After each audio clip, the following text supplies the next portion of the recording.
I had my legs broken. I was in a makeshift litter,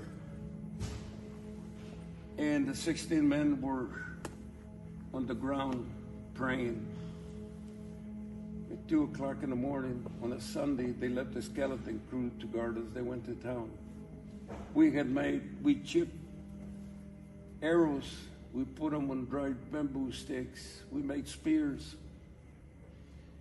The funny thing is, I'm going to tell you, they didn't want to put this either. I said, well, you don't put this here, you don't have a story, you don't have a movie. They gave us fish to eat. We took the entrails, the intestines, and we tied them up and made them. And we buried them in the dirt, about 2 inches. And every night we would urinate on them, keep them wet. And it took about 3 years to get them to make 8 or 10 bows and arrows. We used them to make the string for the bows. We killed our captors. That's right. We liked them.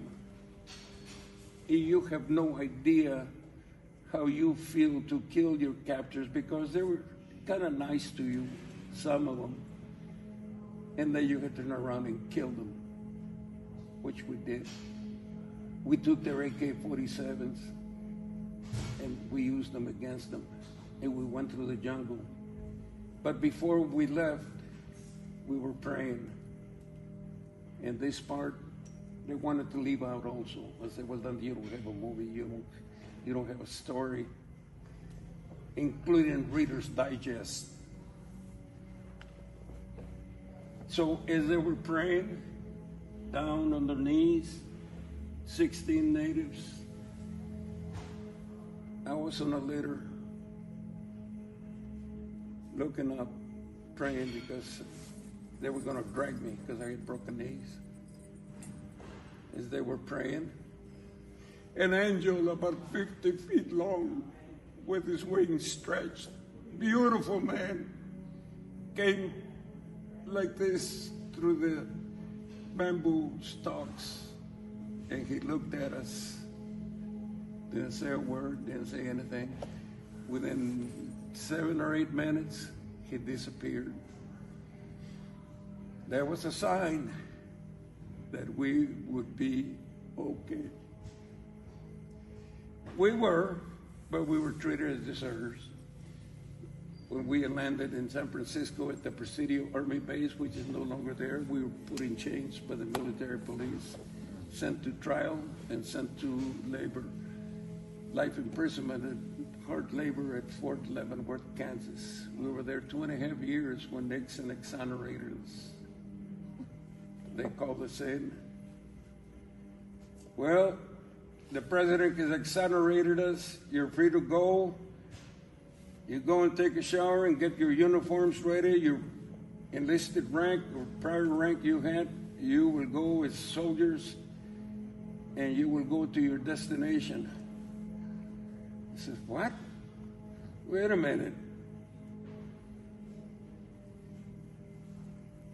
I went home. I'm an orphan. I didn't have a mother. My dad had passed. No welcoming, nothing. Got home.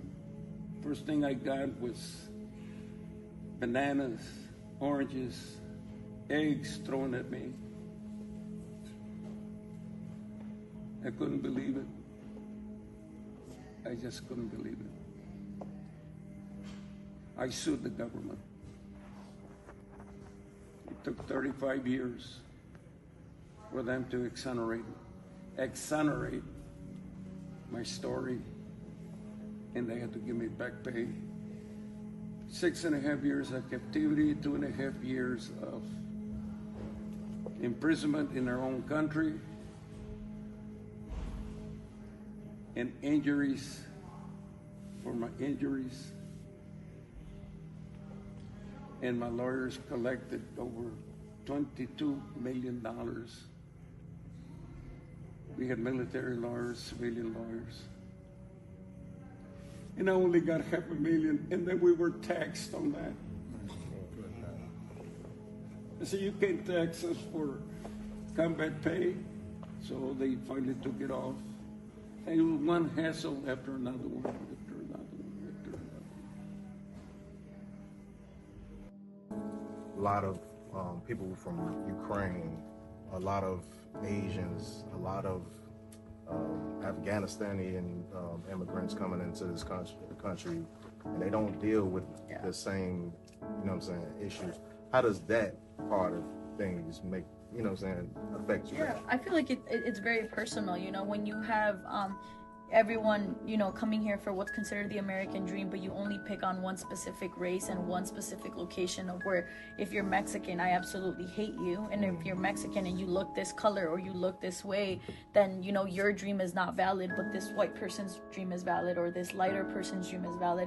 It feels very personal, and it feels very, very traumatizing that by the skin color or where you were born, like, you no longer kind of deserve this, like, humane respect, you know. That's very tough. That's the reason why a lot of our Mexican brothers and sisters live in fear for ages. A lot of them pass away from undiagnosed diseases because just by us looking Mexican, just by us having Mexican names, showing up to the hospital, to clinics, to bus stops, like, that automatically gives us, you know, a disadvantage that unfortunately kills us in the long run, you know, whether it's mental health issues. A lot of our people suffer from really bad mental health issues because if you're in a classroom and you're Mexican, you're instantly looked as uneducated. If you're speaking Spanish at a grocery store, you're gonna get looked at to make sure you're not stealing something, that you're not, you know, when Trump called us all rapists, like that in of itself is so inhumane. And, you know, you kind of see him go to these people to, you know, send back criminals, but yeah, we have shootings in schools every single other day, and a lot of them are white, you know, but it's because they're white that we're not doing something about it. But then you have Mexicans who, you know, after the Lake and Riley Act that was just, you know, passed at the federal level, if you get accused, not even sentenced, if you're accused of a crime, you can be, like, instantly deported and detained. That's if I'm walking down the street and someone says, hey, she stole something from the gas station. I didn't necessarily have to steal it. I can be taken in and I can fully be deported. So that in of itself is targeted, it's inhumane, it's unjust.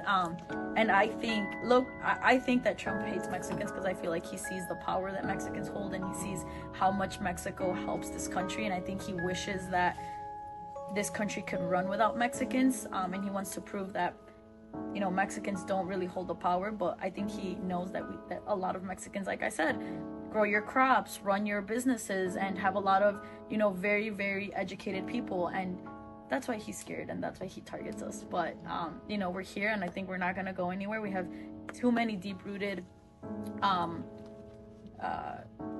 just passion for this country, and a lot of us love this country. You know, we can, as much Mexican as we are, like, we are thankful to this country. I'm thankful for, you know, the health insurance, for instance. That's something that my parents would have never been able to get in Mexico, you know, for the education that I received, for the privileges that I've gotten in this country. So we don't hate this country. We love this country. We just want to be able to be a part of it, and we want to be able to get taken serious and to, you know, live a healthy lifestyle without being scared every single day of whether or not we're worthy of being here. You know, you don't have to be an attorney, you don't have to be an engineer to deserve everyday rights. Like, you can just be someone that sells fruit outside of this building, and you still deserve to get treated like a human, not even a citizen, a human. Humanity is being lost with Donald Trump as president. We are, you know, no longer getting looked at as whether or not we're human. It's, what do you have to offer to this country, and are you worthy enough to be here? And that completely, I feel like, as much as he claims, you know, to fear God, and I think that's bullshit, because God would be so disappointed in him and everybody else that thinks that, you know, only a certain amount of people deserve to be here.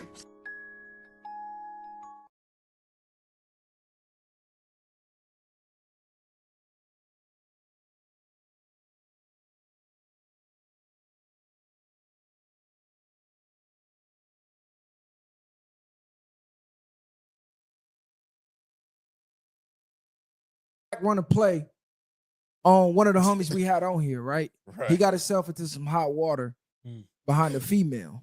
Got himself. My boy Gorilla Hebrew. First of all, shout out to Gorilla Hebrew, right? This ain't no smear campaign from us.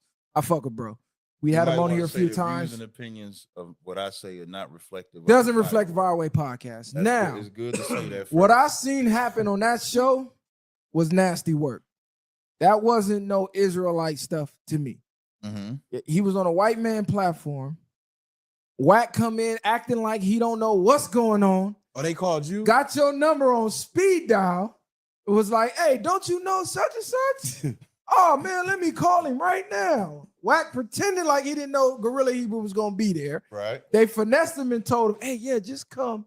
We ain't going to talk about what's going on. I don't know why the fuck. You're saying no jumper finesse. No Yeah, jumper I don't know finesse. why he thought. I don't know why bro thought he was going on no jumper and that wasn't going to get brought up. Wack act like he wasn't on the episode and pop in the middle of the episode, got him on speed dial, boom. You call in, Right. air him out. I go, hold on, wait a minute. Ain't you an Israelite? Right. How you airing out another Israelite publicly on a platform with 4.8 million something subscribers and airing out y'all dirty laundry? This supposed to be your brother who said he came to you for help and his request for help wasn't met. Right. So what's going on with that? All right. So first of all, I never knew that was even live. I didn't even know that was a live stream going on. I was in my class. Wack calls me. I answer the phone. I thought it was a conversation where they just all happened to be in the same space. I didn't know it was live until the shit was over. If I would have known it was live, I would have said worse shit. Be fair. I would have said more than just how you gonna hit me bigger than something you get hit with, because there's more to it. So you saying you would have blasted him worse if you knew? Yeah, it, I would have. But isn't this your brother? Let me tell you, the Bible. He an Israelite, you an Israelite. Whether y'all get along or not. The scriptures say that you're not supposed to have respect of person. For somebody in my position or his position, you know, if you're a hypocrite, it's going to get exposed. And that is such an egregious act, not just what he did, but who he hurt. Gorilla Hebrew is a prominent cat all over. You, like you say, you know him, he's been on your platform, he's been on No Jumper before and stuff like that. Imagine all the people that he destroyed when they find out that he taking it up the ass by his woman. When we're not supposed to be homosexual. We're not supposed to be that. We're not supposed to live that life. You know what would be worse? If I actually said nothing at all. If I defended that act. Then they would say, Cap, you ain't no different than the preacher. The preacher protect the preacher. The Roman Catholic protect the Roman Catholic. We don't hide sin as Israelites. He denied us.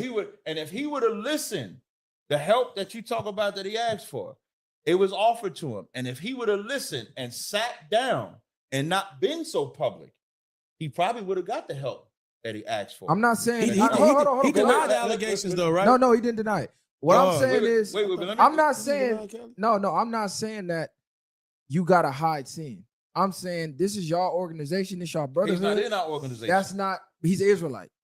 So in my eyes, Right. you're Israelite, you're Israelite. I understand. You know what I'm saying? You might be from Right. Insane Crip, but you might be from Young Foundation. You might be from Baby Insane. You I might be understand. from a Right, I different understand generation. what you're saying. Right. Still insane. So if something happened and then an insane was to be airing out another insane on a public platform, to me, that make your whole organization. Now, look bad. before we even get to that public platform, because we wouldn't accept his egregious act, and when I'm saying we, I'm talking about the Israelite community that you're talking about.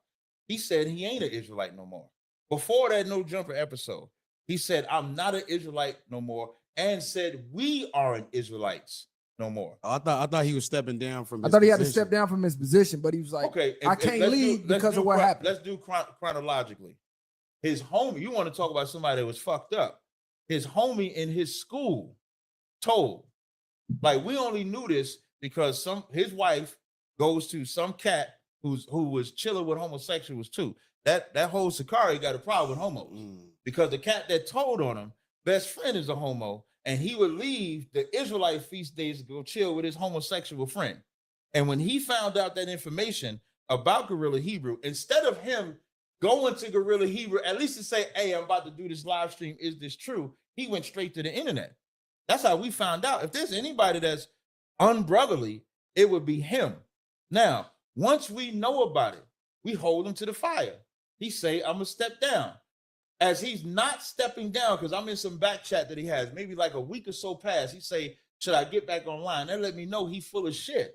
So if he would have stepped down truly, if he would have got the help that we asked truly, then maybe nobody says anything to him. He would never be on no jumper for that to happen. So when you say step down, truly, does that mean he has to like just discard and That's like, what he lay said low? he was gonna do. Like I didn't tell him to do that. He went on some live stream, gave some fake tears because no tears came out his eyes, and said he was stepping down as the leader of the group and passing it to his other. Sidebar: I don't know how any man could still be in Sakari or even call yourself Sakari. Your leader was getting banged in his ass. I'm sorry. And then after that, he said, because we don't accept it, you turn it into another person. You put the glasses on. Nah, cause it's gonna get hot in here, Yeah, cuz. no problem. Yeah. So I'm finna grill when you he on this says when he says we are not Israel, that we are not Israelites because we won't accept his nasty lifestyle, I'm treating him like a heathen, which is what the Bible says. The Bible says you treat him like a heathen. When it comes to Wack, no, Wack did not know that he was going to be on that show. Poetic Flacco said it. They had agreed to not bring it up. Like you said, they agreed to not bring it up, but Wack wasn't a part of that. I think that was the 52 fake. Nah, but Just get him in. even if he Bro. was, I think Gorilla Hebrew was ready to just face it. I think he knowing you not know. It's no way nobody. His intelligence, I believe, he was just ready to think, but it came out and it didn't look as good as he probably thought in his mind. You think he went up there to go talk about I'm not that? saying No, he go he there to didn't. talk about But it. I'ma tell you how I the mean, Lord he was was ready to against him. face it if it came about. He But I'm- faced it already. They I already know, had right. their back That's and my But forth. I'ma point. tell you So how the he Lord has to was be ready against for him. that during any time. I'm saying he goes on if the I'm platform. going and I tell Flacco, hey, this is one thing I don't want to talk about. I'm only coming if we don't. You agree that we're not going to talk about this. Right. I don't think he was ready to face it on that No, level. otherwise, like you said, Otherwise, why they would you wouldn't say have had that? conversation. Exactly. So So I why don't believe explain that. yourself at that point then? Because you already in the when hot Wack- seat. It's listen, too late. Because Wack wasn't gonna let the shit go. That's the normal day Wack goes to No Jumper to film their No Jumper set that they play on Sundays. So when Wack goes in there and he's sitting there, then he hears Gorilla's name, then of course Wack gonna run the content. Because like Wack said, if he don't run that content, I'm gonna say, damn, I'm gonna say to Wack, hey man, you ain't say nothing to Gorilla. He was right there. You could have asked him directly. So Wack, being a man of his word, as he's always been, do the content. He calls me. I didn't know until after the exchange happened. I text Wack. I said, yo, that was crazy. Then he calls me and says, yo, that was live. Then I go and watch the live and see that it's live. Did y'all have issues before that happened, Not or one. did y'all beef start because of that? Well, I don't have no beef with him at all, first of all. Whatever you want to call it, whatever word Like, you want to use. Did I you just and Gorilla called him out Hebrew for- have no, we tension had no issue. prior to that? No. So y'all tension started when he got outed for that Yes. by the female, right? Yeah, I don't have no tension, but the issue, I would just say issue. Okay. The issue started when we found out he was getting banged in his ass by more than one woman. All right. I'm not He here to. buying dildos. I saw the text. I heard A about pegging the kit was text. purchased. That's what he said. He said, how you gonna hit me with something bigger than what I hit you with? That's what he You said. gotta kind of want to keep putting emphasis on that that's shit. crazy. That's what he said. Okay. This. He said Okay. he started Two-part talking about question. the first time. It was easy. He said, you used to get in that position. I'm not used to getting in that position. Let me ask y'all this though. So y'all being Y'all still fucking with him? Nah, let me ask, No. let me ask you this. I want to ask. so being Wait, I'm I just answering for want- me. I'm okay. answering for me. Okay. I still fuck with him, right? I don't look at him. No, I'm not a part of y'all thing, right? Whatever Cut do in his bedroom with his lifestyle, that's between him and his woman, right? As a Technically- man, no, take no, Israelite out the window. I'm As a taking it man, out. though. I'm taking it Okay, out. So We can but don't say just- so as a man, that's your man's right there. No, I'm gonna keep it a buck. I'm gonna keep it 100. Technically, you could be like, damn, that's some weird shit. I wouldn't look at nobody away for saying But that's is you weird. still shit. fucking with him? That's what I'm asking. If he want to come on the show, I still fuck with him. I wouldn't look at him I'm like not talking about the show because content is content. That's different. Hey, That's put different. I'm gonna keep it real. I'm keep it a buck. Wack taught me that shit. Content is content. So I ain't talking about it on the show. But them my niggas right there. Yeah, for sure. Are you Well, then- fucking with them niggas like that? These your niggas right here. I think Hold on, None hold of on. us did that. so Let's I'm not putting clarify. that on Let's them. clarify. Let's clarify. So, We are you- never was niggas in that aspect. Mhm. And like we just hanging out. Like this my boy. He come in But that's town. what I'm asking. He say, you. "What's up? We run Hypothetically, content." A person like that, you find out they doing that. Is that still your boy? If this like say this my best friend. Yeah. Like, yeah, that probably still be my homie. I look at Cuz like, damn, Cuz, you did some weird shit, bro. But I wouldn't be like, I'm going to disown you because you and your woman did some shit. I can see if you did it with a man, then I'd be like, oh, yeah, Cuz, you on some other shit. What the fuck is the difference? I'm just keeping it real. A dick in the ass is a dick in the ass. I'm not saying it's not. I'm saying about it. Since you pulled up, look, I'm gonna pull a you on you. Okay, go ahead. You pulled up the definition of virgin from the river. If we look up the definition of homosexual, you have to be with the same sex. It has to be man, woman, woman. So by the definition of a technicality, I cannot say he is a homosexual. I think it's worse. You sticking something up your ass, you gay. I'm saying by the definition, we only going by the definition. I understand both sides. We're not going by my personal belief. He took a loophole. It's worse than homosexuality. He took a loophole for his hole. I'm saying you. No. Hold on, Kylie, because he trying to put me in the corner, right? It's not gonna work. You went by the corner. I'm just saying. I'm gonna take the glass off. Hold on. No. I got him. You ain't got ain't no way around it. Nah, you take something up your ass, you gay. Okay, that's cool. That's your personal belief. Got that crown on. That's cool. You got the crown. I got it. That's cool. I'm saying him and his wife did something that most men ain't gonna agree with. But by definition of what a homosexual is, you couldn't call him a homosexual for doing that. You can say he got a sick kink. You can say it's weird. You can say a whole lot of stuff. But by definition of what a homosexual is, if we look up the definition, does it say man with woman?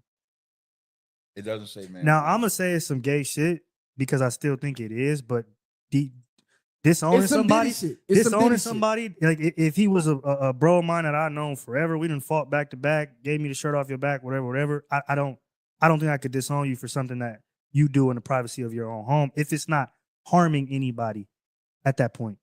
That's just my opinion. We'll be with y'all, brothers. I'm saying, do I think it's gay? Freaky shit with his wife, and I'm gonna be like, fuck them 15 years I knew you. Shit, man. It's some Diddy shit. I'm gonna say Diddy. He did some Diddy party shit with his wife. Now Diddy gay as hell. Diddy like, man, Diddy be doing some whole wild shit, putting shit on. Diddy doing all that crazy shit. I'm not negating that it's gay. I'm not negating that. Doing some wild shit. I'm not negating that it's homosexual activity. I'm just saying that when it comes to having a homie that you've known for that long, you think you could look bro in the eye and be like, hey, we not cool no more. Because it's something that wasn't supposed to came out. I think so. I think so because again, I'm not really in that space with you, right? Like I'm not in that space with you where you doing whatever you doing. Like when we around each other, you find out a video of a nigga putting some shit up his ass by himself without no girl or nothing. Yeah, that's different. I think that's crazy. To me, that's that's what he's basically saying. It's not no gray areas. Like we're not saying it's a gray area. I'm saying he called him a homosexual. So I said, what is the definition of a homosexual if we going by definitions? I'm not saying he is or he not. Yeah, I just think that, again, like at that point in time, if you done been through all that with him as a boy, as your homie, to disown him for something he's done sexually, to me, that's a little crazy to me. I think he didn't snitch on you. He didn't try to fuck your girl. He didn't rob you. He didn't set you up. He didn't try to do something to your family. Like, all the things that we really would hold near and dear that you were off a nigga for, he didn't do to you. So what would that falls on?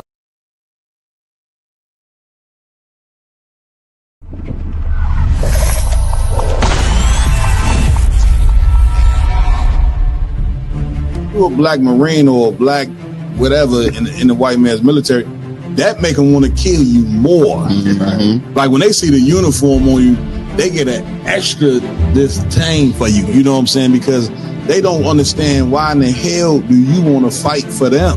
Cared enough about your trials and tribulations, the things that you suffered through, and how to get out of that. That's your history. You don't need a white man to have no remembrances for it. Yeah, man, you chastise the child too hard, oh, you creating trauma. If you don't say nothing to the child, then you making them soft. That's it. You know what I'm saying? Like, it ain't no way for a black man to be right even when he is kidnapped.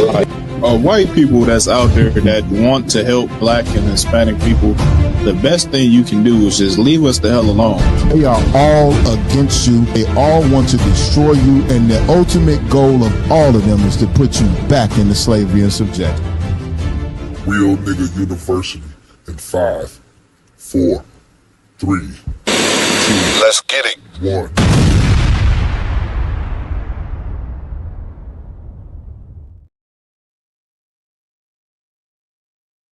Back.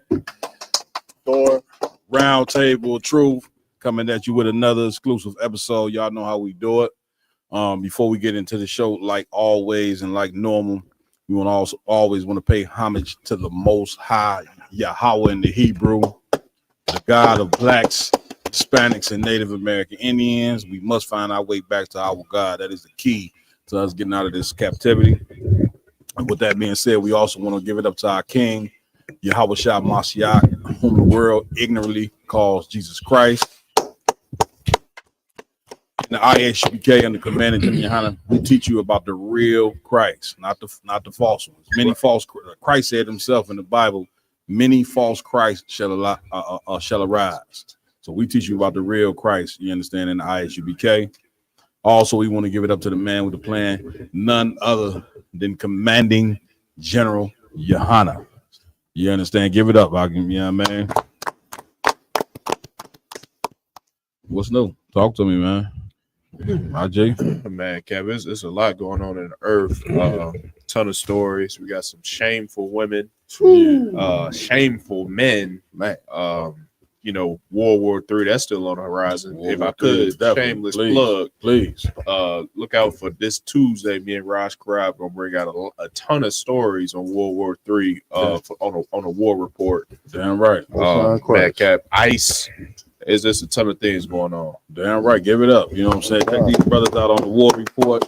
You understand? Y'all, you say Tuesday? Come on, where Osham go? I thought Osham goes on. So as soon as they go off, we go on. Oh, so y'all gonna go on the same night, man. Come on, man. Tune into the Round Table Truth. This Tuesday night, we got 2 podcasts coming back, shows coming back to back. You understand? Check that out. You know what I mean? We're getting it in up in here, man. There was something I want to touch. Go ahead, Lamar. We want to touch on real quick, please. First off, if I may, sir, we know last weekend we of course we had to clip the podcast last weekend because y'all were down in Cali. Man, if I could real fast, give it up to Captain Gaddaha. Give it up for him. Man, we was down there.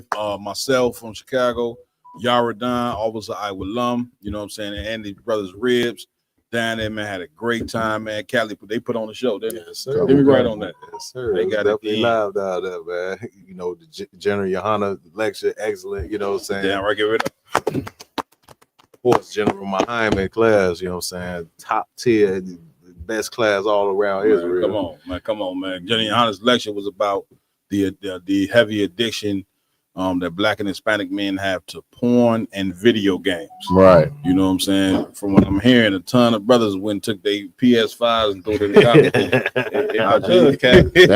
I'm at the crib. I get off the slave. I want to listen to some music real quick. Right. So I was trying to turn on my PS5 and just put it on YouTube. Right. I couldn't even do that.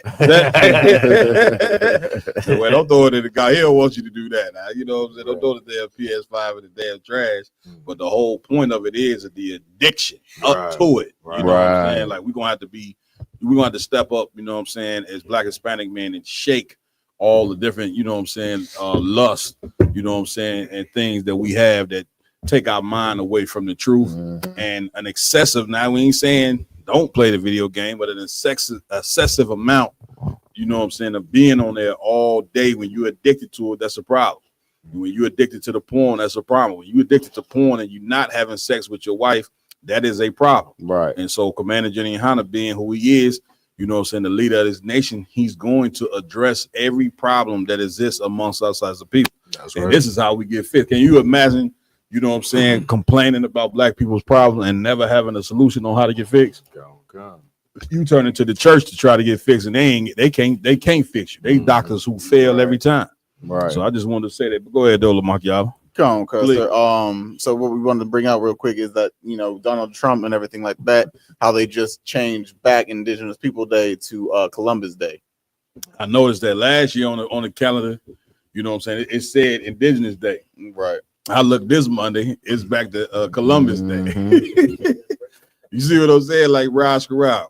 Nobody should be shocked about the place that we live in here in America when You know what I'm saying? They pay homage to a man that slaughtered the Native American Indians. Right. They gave him a day. Normally, when you pay homage to somebody, you know what I'm saying, it's for some type of achievement. But who would the white man? He give national holidays to people who didn't enslave people, to people who didn't committed mass genocide and mass murder. They get a day. That should tell you what type of country this is in. This is a demonic nation, right? Y'all done? Hey, Cap, if I could, please. What this also speaks to is, you know what I'm saying, anybody that accept these, you know what I'm saying, tokens that they get, you know, from time to time, you know what I'm saying, like they'll take down a statue or this or that, you know what I'm saying, trying to, you know what I'm saying, trying to appease the public, like, you know what I'm saying, like that racism is washed away or gone away. That's it. Whenever they want to, they can unveil them statues again. What are they gonna unveil?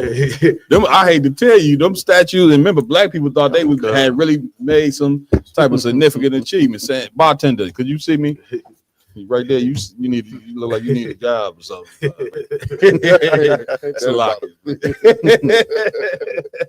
We got to give it up to the bartender. Yeah, that's there it is, man. Don't forget to tip the bartender. That's it. Let me see what I got. Not mandatory, whatever you would like. You get my point. Come on, Ron. Please.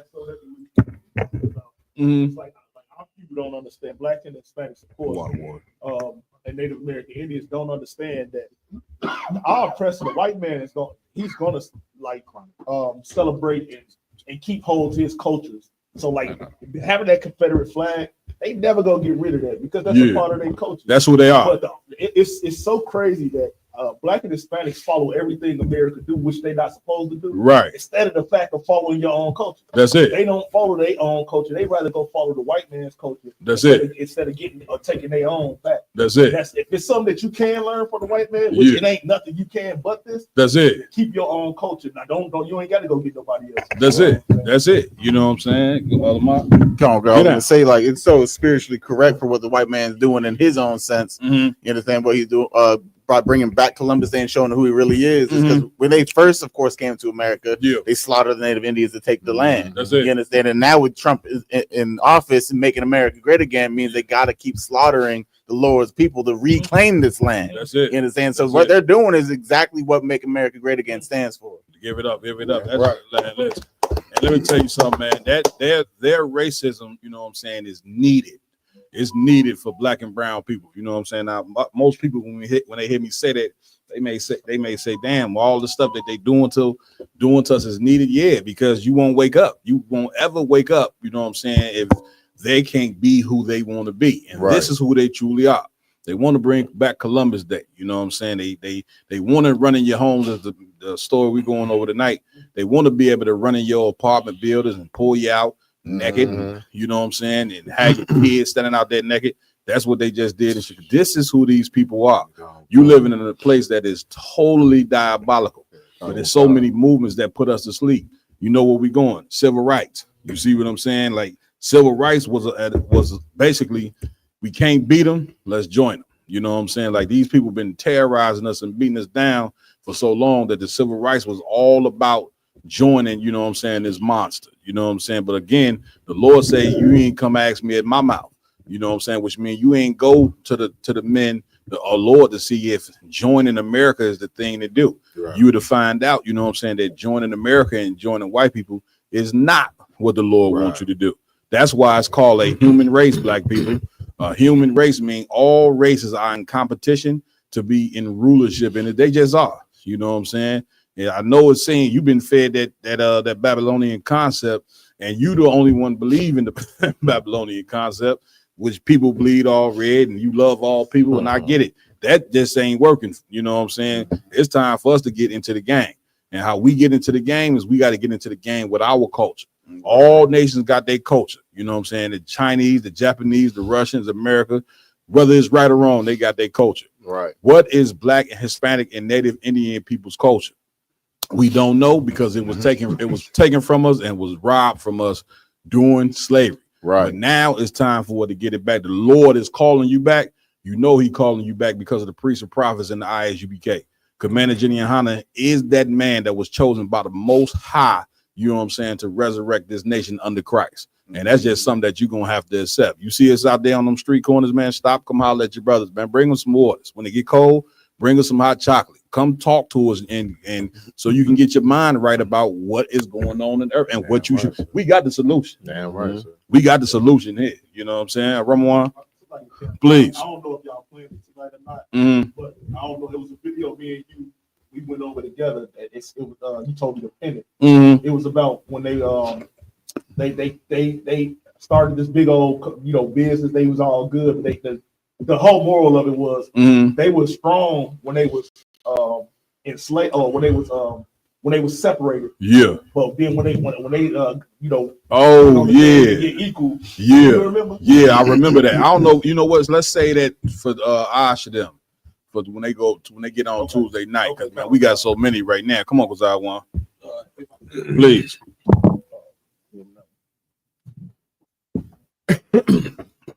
Get down. I was reading up on Christopher Columbus's memoirs earlier, and they was talking about how he said that when he got over here, the indigenous people was peaceable, they was generous, they was he said if I wouldn't have told you how nice these people was, you wouldn't even knew that it was people that was this nice and generous to other people they was giving. Yep. And then in the next memoir that he sent over to the Queen, he said, but I think we should make them laborers. Yeah. I think they should labor under us. And after that, they sent the whole military over here to start picking these people off. That's it. And it just goes to show you that Columbus Day represents us as Blacks, Hispanics, North American Indians. It represents the moralization of our people, even when we were just trying to be good people to him. That lets you know that no matter what you do for them, they're still going to put you in body. They're going to still try to destroy us as a people. Man, get a brother a hand. You know what I'm saying? Listen, when he said that they was peaceable, it made it seem like these people like we was soft. But that wasn't it. You got to be able to read in between the lines. When he came to the Americas, he found the Native American Indian people and the Hispanic people at peace with each other.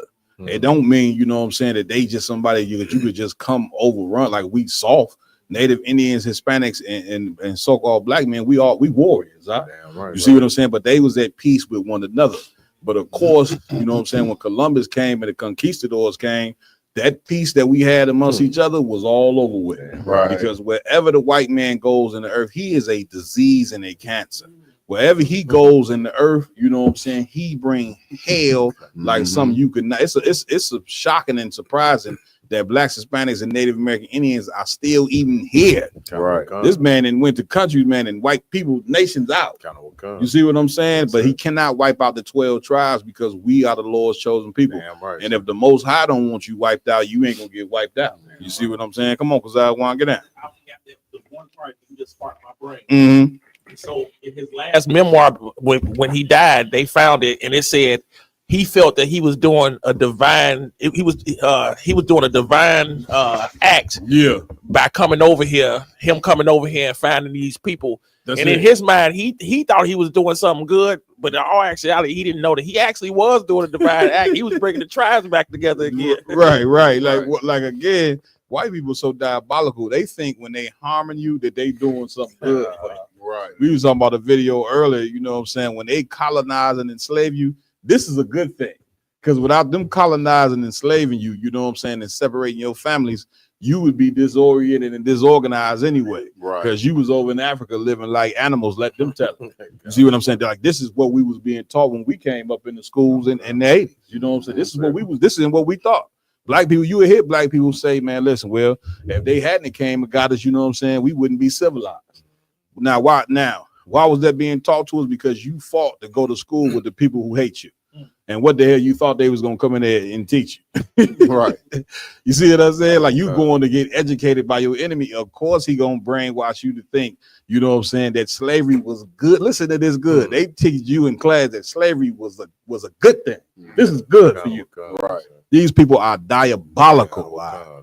You understand? Come on, Ramon. I just got to bring with the Christopher Columbus thing. How they tried to say, how he just said in the memoir they were peaceable people. It just tells you the spirit of the white man and how it's still here today on our women, our black women. That's it. Because look at our black women today. If they see a man that's doing things for them, the nice will be being good to them, doing all these things, what do they say? Yeah. Soft nigga. That nigga soft. What I'm gonna do? I'm gonna take advantage of them. That's it. They do. They had that same spirit that the white man had. So when y'all brothers and sisters in, outside of the ISU, you can't hear us say that our black women today carry the same spirit of the white man. They carry the same exact spirit because they follow the white man. That's what the white man do. That's what they do. That's it. You know what I'm saying? But thank God, not all the sisters follow them. You know what I'm saying? We got to give it up to the sisters who down with the ISUPK. You see what I'm saying? We got to give it up to the sisters who look, you know what I'm saying, at the fight that we putting in and deciding to join in this thing. A lot of our sisters, man, they just too hardened in this place. Remember coming out of Egypt, you know what I'm saying, that he gave a bill of divorce because we hated each other just that much coming out of slavery. You know what I'm saying? That he wrote a bill of divorce that the Lord didn't even sanction. Right. You see what I'm saying? Christ had to come back and say, you know what I'm saying, from the beginning, it was not so. You understand? But we hated each other so much because that's what slavery does to you.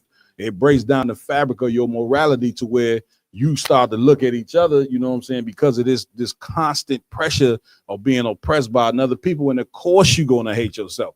We cannot coexist with white people, man. You can get that out your goddamn head. That's right. You see what I'm saying? That ain't never that fantasy of one day that they gonna stop this. That's why we look at you see a ton of black people, Karaka, complaining to the white man. You know what I'm saying? Out there protesting.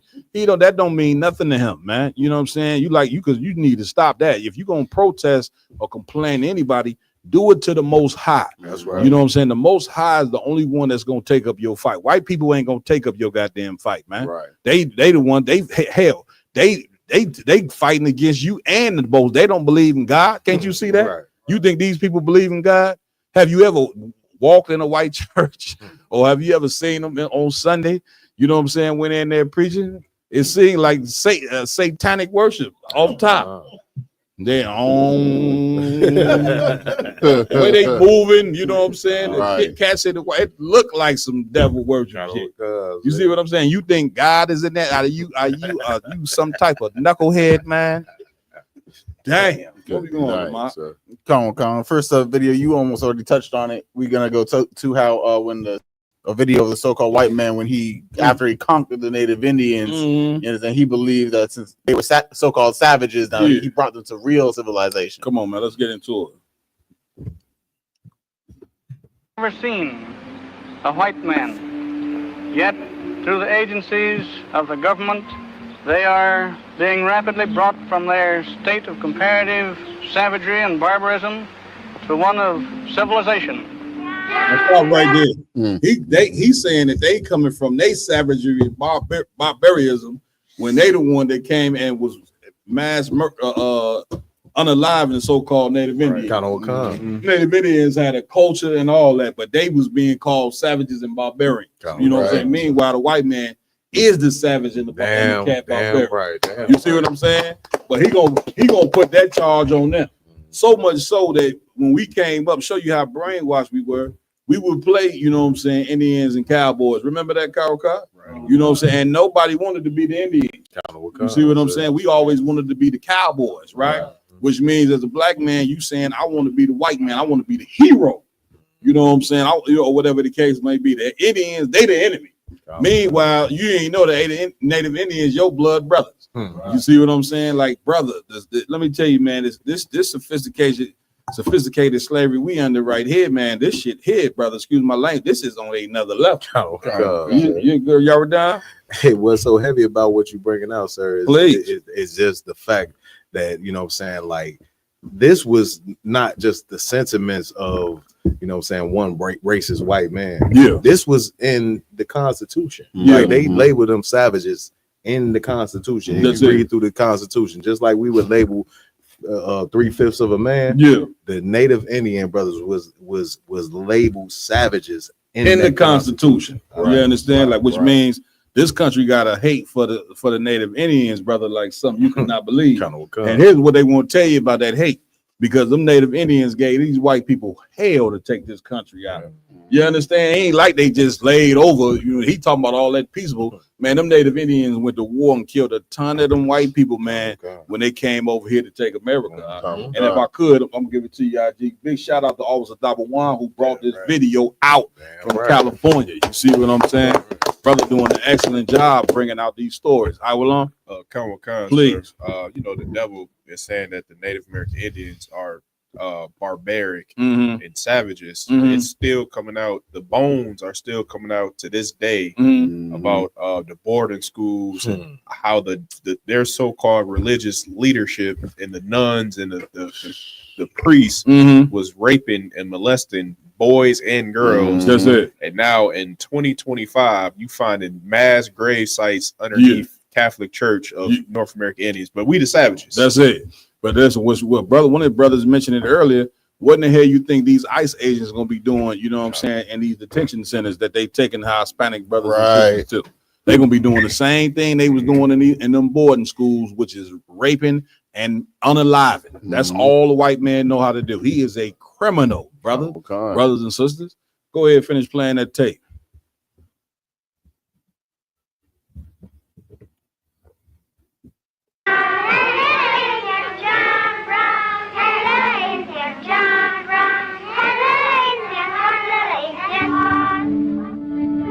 The Indian Adoption Project began in 1958 as a government effort to remove Native children from their families and place them in white homes. For decades, Indian parents and their children have been at the mercy of abusive action of local, state, federal, and private agency officials. Between 25 and 35% of all American Indian children are removed from their families. Welfare agencies seem to have operated on the premise that most Indian children would really be better off growing up non-Indian. It has been called by some cultural genocide. We have the Navajo as we find him in the desert. Few of these boys and girls. Good night. What we going here? It's a rough one. Here, I belong. Bad Cap, if I may, like the MO of white people. Like when we come out on the street corners and we tell you that the white man is the devil, that's it. We're not just saying it for exercise. Right. I mean, if you just open up your eyes, the same thing they're doing right now, and I don't give a damn about the Palestinians. Yeah. But they're doing it on TV right now to the people in Palestine where they're trying to exterminate that race of people. That's it. And at the same time that they're exterminating that race of people, they're still trying to be looked at like they're the good guys and you know, we're doing this for a just reason. The same way that they portrayed the North American Indians as savages, and you know, this is a good thing that you're killing them and taking away their culture. I mean, what else can we tell you, Cap? If I may, like this is why we always say all the time that the so-called white man, this is the worst captivity we've ever been underneath him. You understand? Because he literally just said that the Native Indians, that the white people decided that Native Indians should not grow up Native Indians. That's it. You understand? That's the whole premise of what we say, that they stripped our identities away. You can't see, you see Native Indian people right now, they don't know where they came from. They don't know what tribe, so forth, so such, because they grew up in the white society. Let's get the scripture on it, my yard. Psalms, where they say they should cut us off from being the people. Go ahead. And like, that's really all I have to say. Yardan, I know Yardan has something. Go ahead, please. Kind of come, sir. If I could, just to piggyback on what y'all was bringing out, it's just like even like the song that they were singing about John Brown. You know what I'm saying? John Brown is a name that's constantly brought up, you know what I'm saying, as somebody that's, you know what I'm saying, with soul for, you know what I'm saying, Israelite people, whether it be black or Native Indian. Like he was soul for, you know, everybody just, you know what I'm saying, freedom and all of that. You know what I'm saying? Right. And this name still rings to this day. You know what I'm saying? Whenever we talk about, you know what I'm saying, the viciousness of the white man, they bring up John Brown name. You know what I'm saying? Like he's some, you know what I'm saying, he was just a superhero, you know what I'm saying, that saved all the slaves, you know what I'm saying, and brought us, you know what I'm saying, to you know what I'm saying, out of our savagery to you know what I'm saying, where we need to be. They want to that's how the white man do. He come, we said this a couple of shows ago, he come do the crimes and then want to be the hero. Right. And we don't want to take away nothing that John Brown did. 'Cause Right, he did help friend some of the slaves, you know what I'm saying? But that doesn't now mean that we should forgive all white people because one white man helped and friend us. Right. You know what I'm saying? Like that's something that they should do. You see what I'm saying? The crimes that their country did. You see what I'm saying? This is something that they should do, but that doesn't alleviate the crimes of what they people did. Let me tell you something. God don't give a damn about all these good white people that you Negroes care about. Right. Because guarantee, you know what I'm saying, when we came over here on slave ship, it was good black people, you know what I'm saying, that got on them slave ships. That's right. You see what I'm saying? You understand what I'm saying? Whether you say good, bad, sad, glad, or mad, you know what I'm saying? Nevertheless, they ain't stop them from going in slavery. It didn't stop them. The Lord, when the Lord come, he will charge the whole nation. You understand, you know what I'm saying, for the sins of the people, which he did. 100 million of our people died coming over here on slave ships, which means he charged everybody, Karaka. You see what I'm saying? Whether you was good or bad, it didn't matter. And I'm saying all this to say this, that those so-called good white people that you Negroes love or whatever, they go into slavery with these bad white people, man. You understand? Because that's how the Lord do it. The Lord charges not only does he charge you individually, he also charge you as a nation as well for the crimes. You see what I'm saying? Give me that scripture, what you got, my y'all. Come on. So like I said, it's the book of Psalms, chapter 83. Let's get it. And verse 1. Come on. Salakia. Please. Keep not thy silence, O Yahweh. Hold not thy peace. Do what? Hold not thy peace. This is King David, I believe, in the book of Psalms. You know, hold not thy peace, meaning he want the Lord to respond, you know what I'm saying, to the people that have been oppressing us. Come on, my yeah. And be not still. Go ahead. O Yahweh. Oh, what? O Yahweh. Come on. Verse 2. Let's get it. For lo, thine enemies make a tumult, and they that hate thee, They that what? they that hate thee, Read. have lifted up the They head. that hate thee, talking about they hate God. Like you trying to join the people, man, that hate the Most High. Lifted up their head, meaning they didn't lift it up their head. They trying to be on the same level as the Most High. Read. Verse Come on, 3. let's get it. They have taken crafty counsel. They did what? Taken crafty counsel Read. against thy people. Against thy who? Against thy Who is people. thy Lord's people? Blacks, Hispanics, and Native American right, Indians. damn right. They took in crafty counsel to do what? Read. And consulted against thy hidden ones. Against thy what? Thy hidden ones. Read. Verse 4. They have said, come and let us cut them off. Let us do what? Let us cut them off. Let us do what? Let us cut them off. Read. From being a nation. From being a what? From being a nation. Did they just not say that on the screen? The Come, cat come. said that cultural genocide. That's right. That's what cultural genocide is. Like it ain't just the killing, you know what I'm saying? It's the wiping out, you know what I'm saying, of your culture. And Right. blacks, Hispanics, and Native American Indians have been strategically by white supremacy.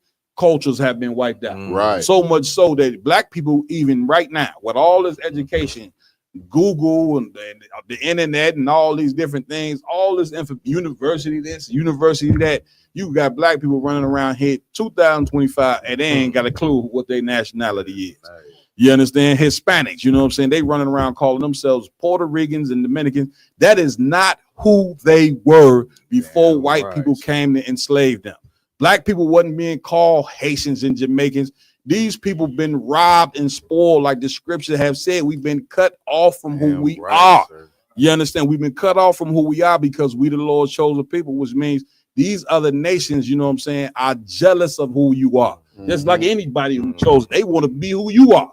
But instead of us taking on, you know what I'm saying, the right of being the chosen people and wanting to be chosen, we want to bring ourselves down on the level and love their culture more than we love our own. You see what I'm saying? And then you Negroes running around talking about, I don't know why they hate us. We know why they hate us. And we trying to tell you, but you can't get the truth through somebody, to somebody who got a thick ass skull like a metal plate. Right. I know what comes. Come on, y'all, Don. What's so heavy about what you're bringing out, sir, is just like us not knowing our culture, not knowing where we come from, not knowing, like, you know what I'm saying, the things that do tie to our people. Yeah. You know what I'm saying? We try to assimilate to the white man's culture. And now that's what's attributed to us. Gang banging and gun violence and black on black crime. That's all it. these things is attributed to us. That's it. This comes from, you know what I'm saying, us assimilating to the culture that enslaved us. That's it. Right. Damn right. We got any more on that, my yard?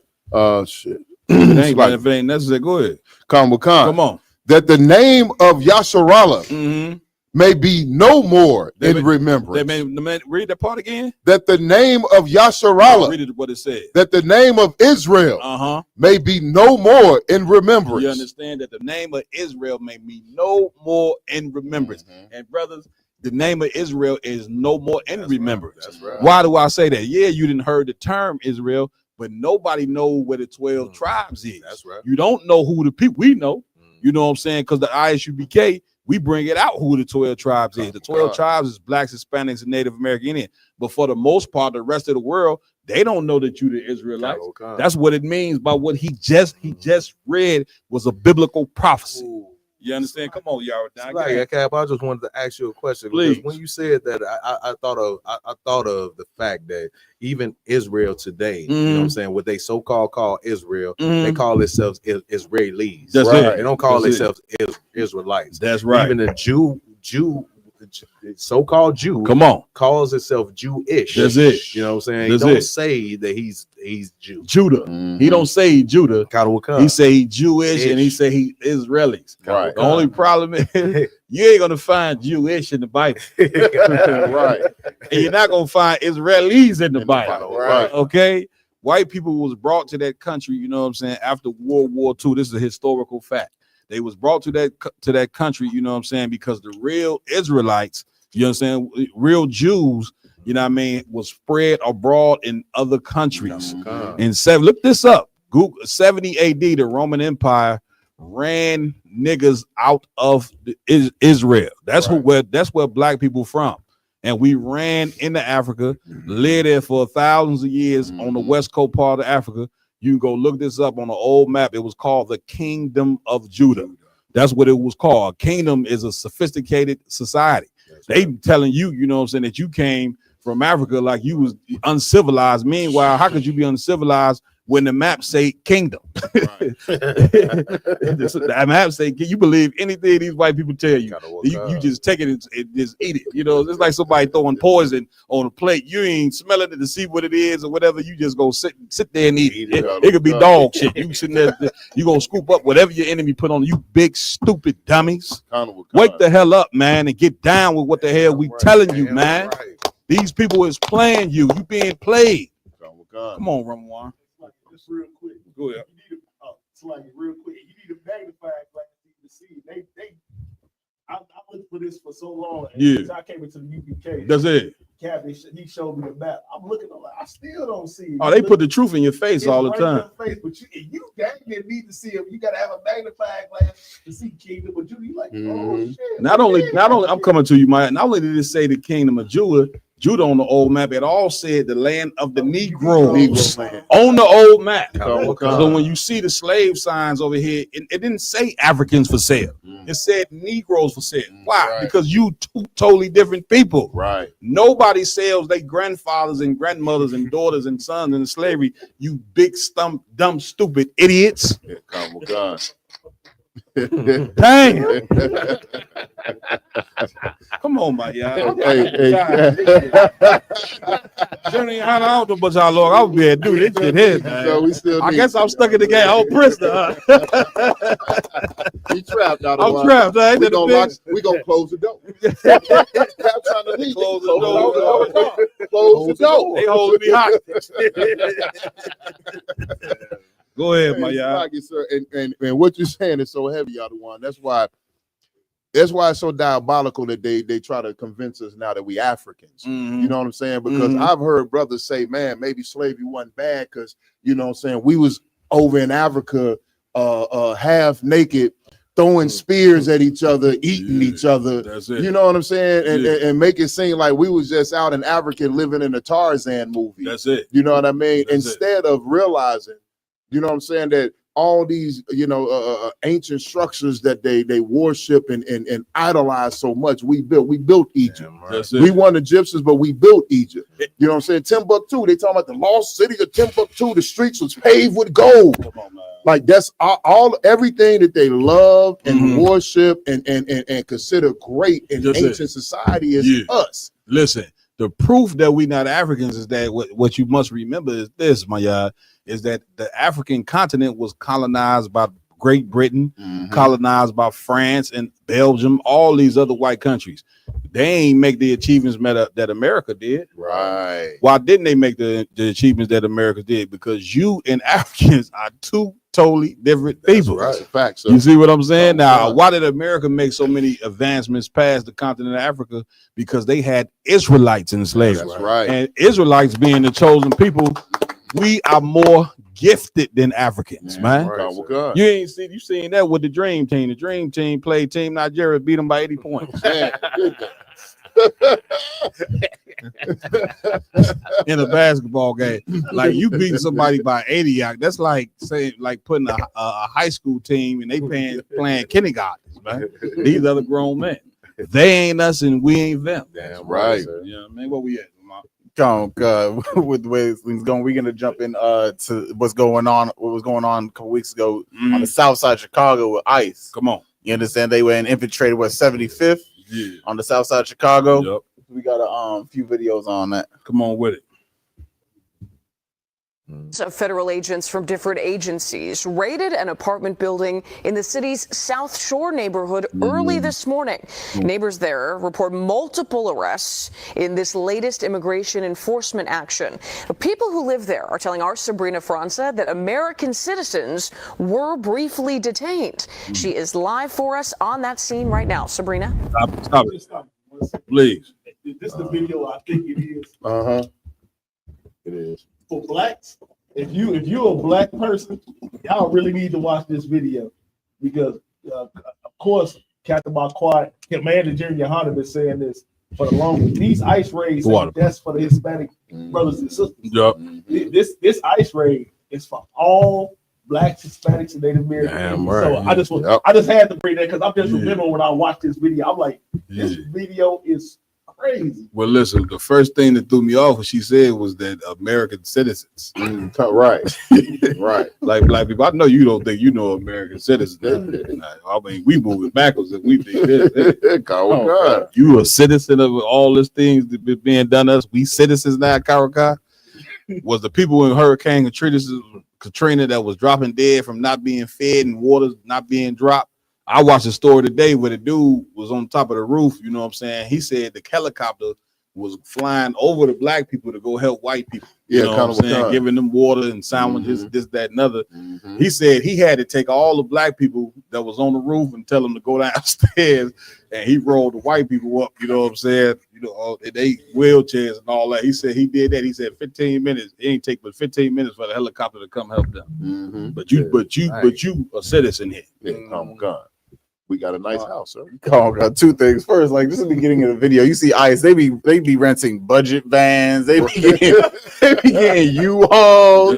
Like this goes to show you that this isn't just individual people. This is the whole system that works together to get you out of this place. That's it. Secondly, the fact that they talk about detaining so-called U.S. citizens is saying that if you're in the vicinity, they're able to put you in cuffs and run your numbers. That's it. And see if you have any warrants or everything like that. So then they can have an excuse to get you arrested because now it's a valid so-called stop because you're in the vicinity of illegal crime. Man, listen, what black person you know ain't got no warrant for their arrest? Every nigga sitting here right now got a warrant. I'm only joking. I'm only joking. Right. They're gonna be sitting outside for us right now. But I'll be, you know what I'm saying? Like, what black person don't have something on that? What black person don't have something on their record is my point. You see what I'm saying? We all do. Why? Because we enemies in this place. Their job is to demonize us and make us criminals. So when you run up in a building full of blacks and Hispanics, damn near everybody in the building got a case. They know this already. The white man is the devil that the Bible speaks of. Let's finish playing the tape, please, because I want. I'm just gonna say it's almost like this is the modern day Ku Klux Klan with the covering of the face. They get to go and just to be honest, it's the modern day stop and frisk with the Ku Klux Klan because they going anywhere they want to. They going and gathering these people up. Like I think I told you the story about the Hispanic brothers in Illinois who was working on a man roof, and ICE came. He said the man said he walked in the house to go get something out the house. He came back out, and ICE had all of the Hispanic brothers load them up into a van, brother, roof wide open. Yeah. so of course that work didn't get done. Yeah, that's it. Because they took all them brothers. So this is just a way of showing they power, on our brothers and just terrorize it. They the real terrorists of the earth. You can tell. Well, listen, this is how you know that the country in itself is about to fall and implode. Like America is the most powerful country in the world because of how it oppressed the slaves. So if you now start taking, the slaves and deporting them and locking them up, you ain't gonna have nobody to build the damn home. Because all the Hispanic brothers is the ones who build the homes. They in the ICE detention center. They the ones when any restaurant you go to, damn near anywhere downtown with you eating these big wonderful meals. Who you think back there in the kitchen cooking that? Ain't no white people back there cooking. You understand? That's Javier back there. You understand? Right. He back there cooking the food. So now if you start taking the people who cook the food, who build the houses, who work in the fields, what does that mean is going to happen economically to your empire? Your empire gonna fall. You know what I'm saying? Right. If you start harassing Black and Hispanic people, and which is what they doing. This country, man, is on this. It's time. The Lord didn't have enough of America. You know what I'm saying? And their racism is gonna be the reason why this country fall. You see what I'm saying? They getting ready to. They going to war. But while they going to war, the bricks of this place is falling. The economics of this place is falling. The other countries, they getting their currency together. You know what I'm saying? It's about to be no more America. This fun you've been having here in this place, in about 2 seconds, is about to be over. One day you can go to that gas station, and that gas is going to be $10 a gallon. You see what I'm saying? One day you're going to go in the grocery store, and that bread going to be $10, $15 for a loaf of bread. We telling you that this day is coming. Now, you could be a fool and sit back and hope that it don't come. You know what I'm saying? You like a person that's trying to, you see the monster in the room, you take your covers and put it over your head. You know what I'm saying? And hoping that the monster don't go away and the monster start pulling the covers like this right here. It's the white man, you know what I'm saying? This destruction here, it ain't going away. But here's the key. It's a way to get out of all of this. The way to get out of all of this is turning back to the Most High. You understand? Yahweh and the Lord, Yahweh in the ancient Hebrew, the God of Black, Hispanics, and Native American Indians. He gave you a way out of this. You know what I'm saying? Come on, my y'all. Hey, Slugger, sir, if I could just give a little bit of history. Come on. History repeats itself, as been said. You know what I'm saying? And for Commander General Yohana, General Muhammad, and yourself have referred to ICE as the Gestapo. So for those that don't know who the Gestapo was, I'm just going to read a little bit. Captain. Please, get out. The Gestapo was Nazi Germany's infamous political police force. Over the course of the Nazi era, the institution of the Gestapo expanded and changed. The groups targeted by the Gestapo shifted with the regime's political for their policies and priorities. One thing remained consistent. The Gestapo was a reliable, brutal tool that enforced Nazism's most radical impulses. One of the Gestapo's main responsibilities was coordinating the deportation of the Jewish to ghettos, concentration camps, killing sites, and killing centers. That's it. You see what I'm saying? And listen, you are reliving that all over again. Time to wake up, y'all. You know what I'm saying? Deep sleep and fun here in America is all over. Here's what really is going on. The Most High is preparing Black, Hispanic, and Native Indian people to have your own kingdom. That's what's really going on. So the church didn't taught you that lie that you got to drop dead to go to heaven. Right. That's how you get that's a white man. Now only a devil would teach you that you have to drop dead, because the Chinese ain't have to drop dead to build China. You know, you ain't see the Chinese army, they got heaven. That's heaven for them. The Japanese, they got their own country, they got heaven. The Russians, they got heaven. Even some parts in Africa, they got heaven. Right. Where's the heaven for so-called Blacks, Hispanics, and Native American Indians? You don't have none. You see what I'm saying? But you don't have none because you believe in a religion that tell you got to drop dead, you know what I'm saying, in order to receive heaven. Right. That's the white man's teaching right there. He wants you to just be a slave forever. You be a slave here, be a slave while you alive. Man, let me tell you something. When you die, you go up there and be with Christ. When we could pull a scripture where it said heaven gonna be here on earth. Damn right. That's what the Bible says. Of course, a Christian, you don't even know that because you don't read the Bible. Come on, y'all, down, get down. What's so heavy about what you're saying, sir, is the hope that's been lost by the Black, Hispanic, and Native Indian community. Mm-hmm. We've been satisfied with just being the second-class citizen. That's you know it. what I'm saying? Something close to the top. We're not looking for a place of our own. That's it. You know what I'm saying? What Blacks, Hispanics, and Native Indians need to get back is that feeling that like we can have something. That's it. In a place of our own. That's it. That's it. There, give it up. Give it up. Give it up. Yeah. Look, that's because we like the team that never win. Right. You don't win, IG. You know what I'm saying? Never. You know what I'm saying? At the wild, man, you just don't even care, man. You'll start taking the ball out of bounds and you'll start throwing it to the other team. Damn, we're gonna lose anyway. It don't even matter. Nigga going for a layup, he missed the whole construction. After Wildcat, you just on the bench talking shit. That's it. You understand? In practice, you fighting your teammates. Man, we can't never win. That's us. You see what I'm saying? And here's the key. We can't ever win because we ain't following the system that's gonna help us win. That's right. You trying to play the white man system, which is be rich and famous and be a drug addict and gang bang, you know what I'm saying, and be in crime. And you trying to be niggas still trying to be Italian mobsters. Right. Nigga, they gonna sell drugs and murder people and make it all the way up to the top. And go open up, you know what I'm saying, a gas station, you know what I'm saying, and a damn laundry bag. Stop watching them damn movies, man. Right. So many brothers right now sitting in federal prison right now thinking they was gonna wash some money. You ain't white, nigga. Right. That ain't your position in the earth to think you gonna be an Italian mobster. Right. Or that you gonna get to the top by being wicked and evil and then you gonna flip over to being righteous. That ain't the plan for you. You gonna have to be righteous right now. That's right. And UPK, that's why we on the streets teaching you day and night, you know what I'm saying? Because this is the system that you got to play to win. The Kansas City Chiefs got a different system than the Buffalo Bills. They can't win the same way. They got to run the plays that work for them. Right. And the plays that work for Black, Hispanics, Native American Indian is the law, statutes, and commandments. Ain't no other system gonna work for you. I'm right, sir. Hey, Slugger, sir, and I don't know how much, before we get off this video, yeah, we ain't even played about it. I was gonna say, yeah, so I don't want to spoil the video, sir. But don't spoil it. All right, come on, Let's get it. Come on. Let's play it. Then you spoil it afterwards. Come on, God. Marie, inside this building behind me, many of the doors are boarded up after they were broken down during that early morning raid. Now, law enforcement sources tell us that taking American citizens briefly into custody just for their safety is standard protocol, which is what we're hearing happened this morning. Neighbors, though, who were in the middle of all of this say they are shocked to have been treated this way. They asked me, was I a U.S. citizen? I told them, yeah.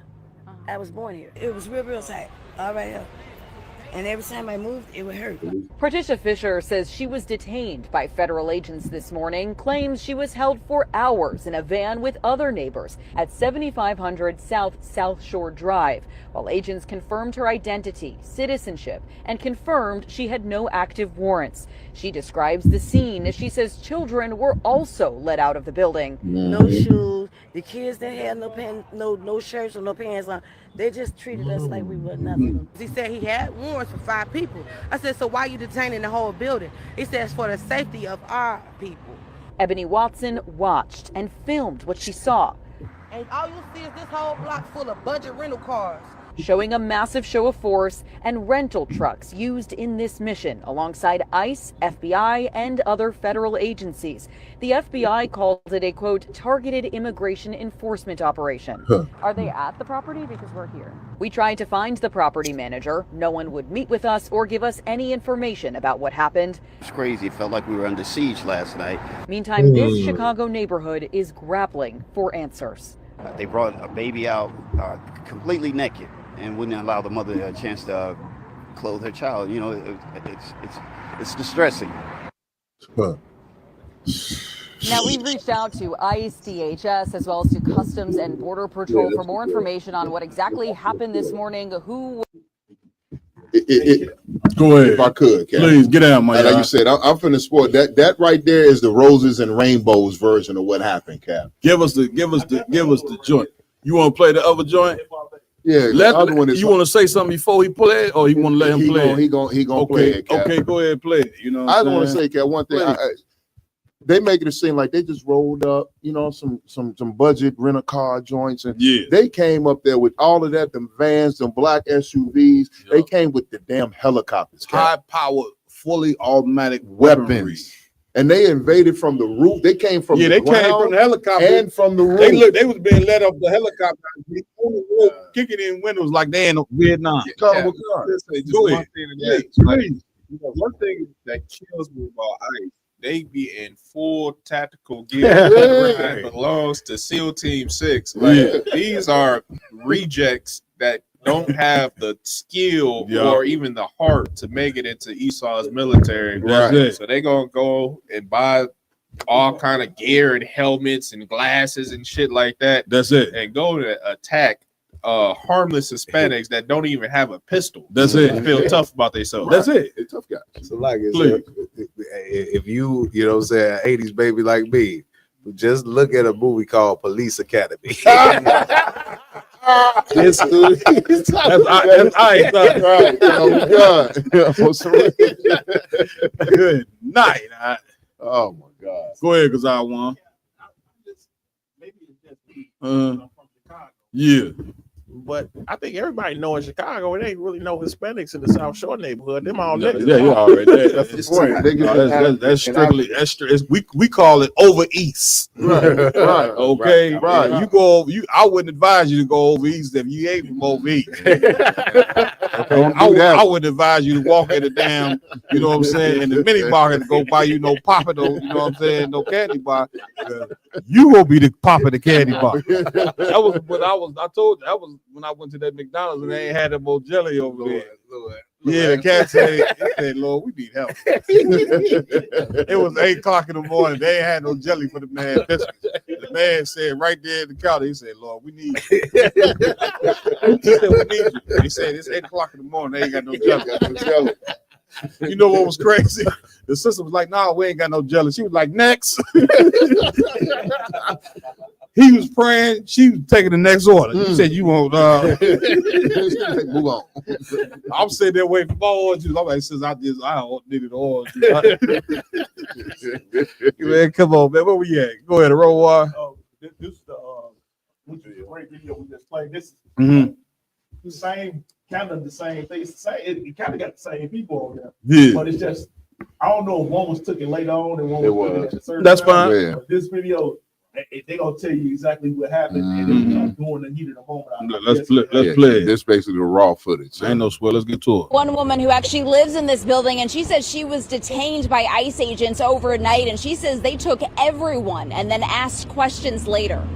They just treated us like we were nothing. Patricia Fisher says she came out to the hallway of her apartment complex on the corner of 75th and South Shore Drive in her nightgown around 10 Monday night, only to find ICE agents yelling police. It was scary because I've never had a gun put in my face. They asked my name and my date of birth and asked me did I have any warrants, and I told them no, I didn't. She says she was then handcuffed and released around 3 a.m. Fisher says she was told if anyone had any kind of warrant. Stop it right there. You see what they did? They put this. Now, why would you put a gun? The sister said she was in a nightgown. And they put a gun. And now I hate to say, I always hate to be the one to say we told you so. We told you, black people, man, that you was next. We told you this. You thought the Hispanics was the problem, right? You know what I'm saying? You thought you was gonna join the white man in persecuting the Hispanics. You know what I'm saying? Like ICE was just only gonna deal with the Hispanics, and he was gonna leave you alone. Right. You understand? When you got Hispanics that look like black people, last time I checked, like we black and brown people, man, been oppressed in this country forever, and you gonna guess what? ICE gonna be detaining you soon. Damn right. This thing you seen what happened right here in this building right here, brothers and sisters, that was just a test run. You know what I'm saying? That was a test run right there. More and more of that is coming, man. You might as well get ready for it, man. You listen, like the Bible say, you gonna cry on the Lord. You that Christian guy you've been crying to every Sunday, you gonna start. The reverend gonna start to say, well, damn, that the congregation. You know what I'm saying? We miss it. What's Sister Betty and them at? You know what I'm saying? We don't see them. Sister Betty and them gonna be sitting in here in class. You know what I'm saying? In the ISUBK getting this truth. You know what I'm saying? Right. Like this is what you better need to be grabbing hold to. You know what I'm saying? Because them preachers, they don't got the answer for you. The only thing they can tell you is join the man that hates you, join the country that hates you, and this is the end and the result. ICE ain't even, they ain't showing you their face. You ask them for their badge number, they telling you shut your mouth. They ain't giving you no badge number. They just in full out, you know what I'm saying, military, you know, war against black and brown people, and ain't nothing being done about it. That's right, sir. Where we at? Please. It's a part that if we could, we keep going. Get in. Now, for them, even if it was unrelated to immigration, they would not be released. Citizen App video shows the chaotic scene overnight. Neighbors tell us there were dozens of ICE agents. Neighbors like Ebony Watson says they ducked for cover as they heard several flashbangs go off. They was terrified. The kids was crying. People was screaming. They looked very distraught. I was out there crying when I seen the little girl come around the corner. Because they was bringing the kids out too. Had them zip tied to each other. That's all I kept asking. Where's the morality? Where's the human? One of them literally laughed. He was standing right here.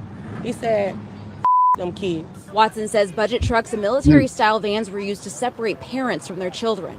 Other neighbors say they saw agents destroying property to get in the building. And they had a big 15-inch chainsaw with a round blade on it, cutting this fence down. We're under siege. We're being invaded by our own military. The FBI did confirm this morning that they did help the U.S. Border Patrol carry out. Right there. That's where the brother is wrong. You know what I'm saying? Talking about by our own military.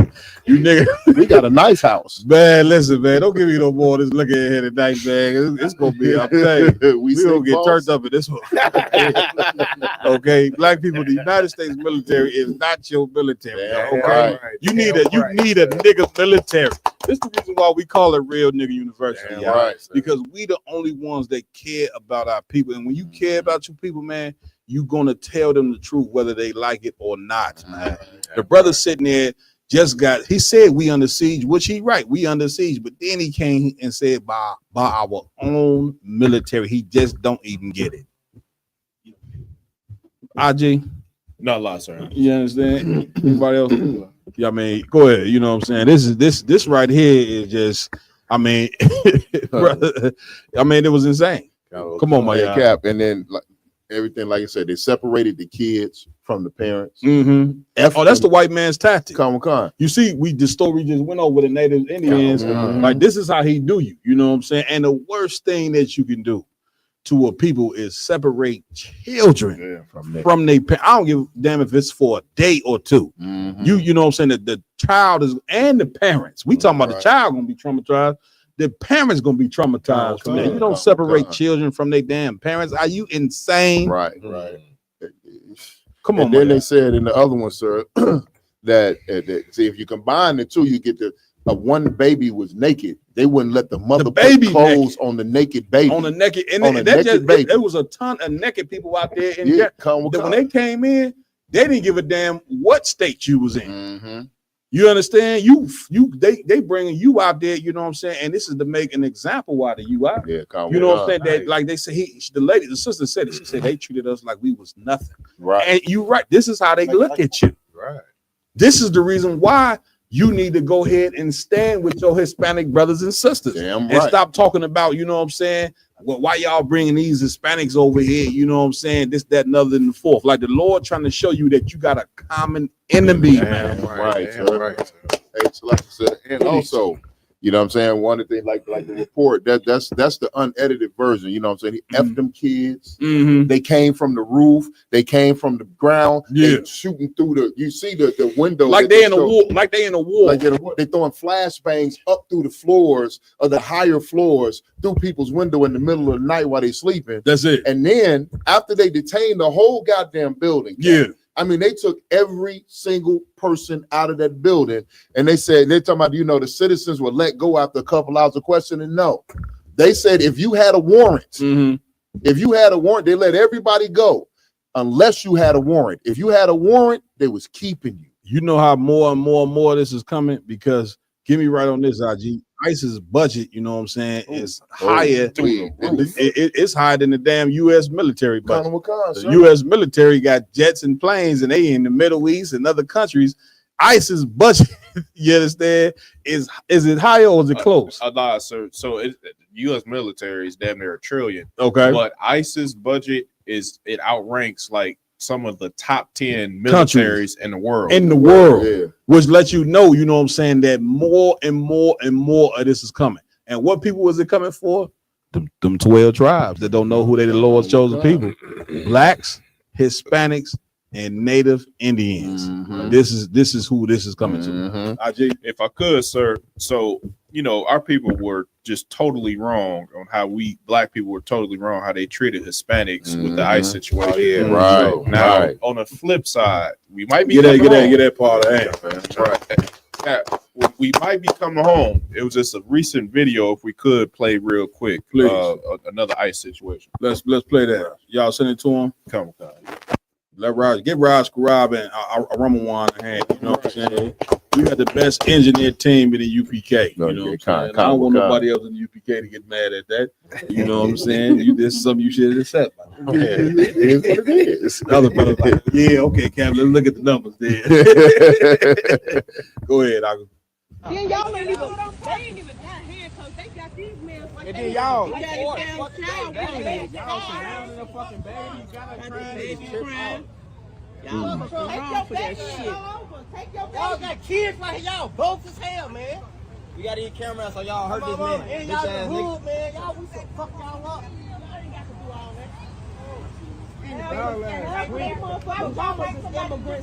Man, look at their face. Y'all know what this was at, right?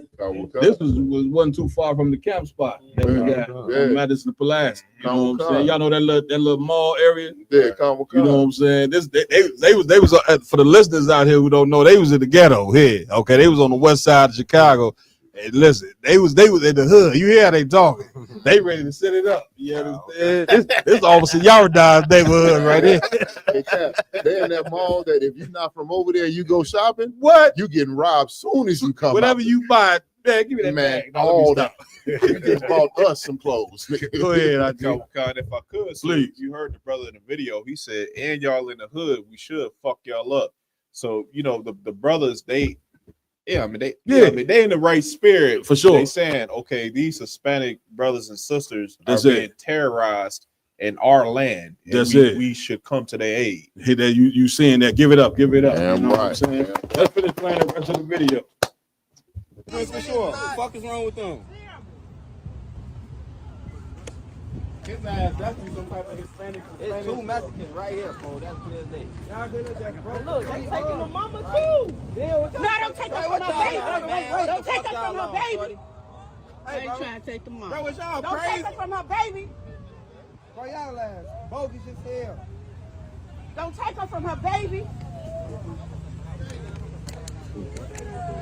They bogus. I think they trying to take the mama now.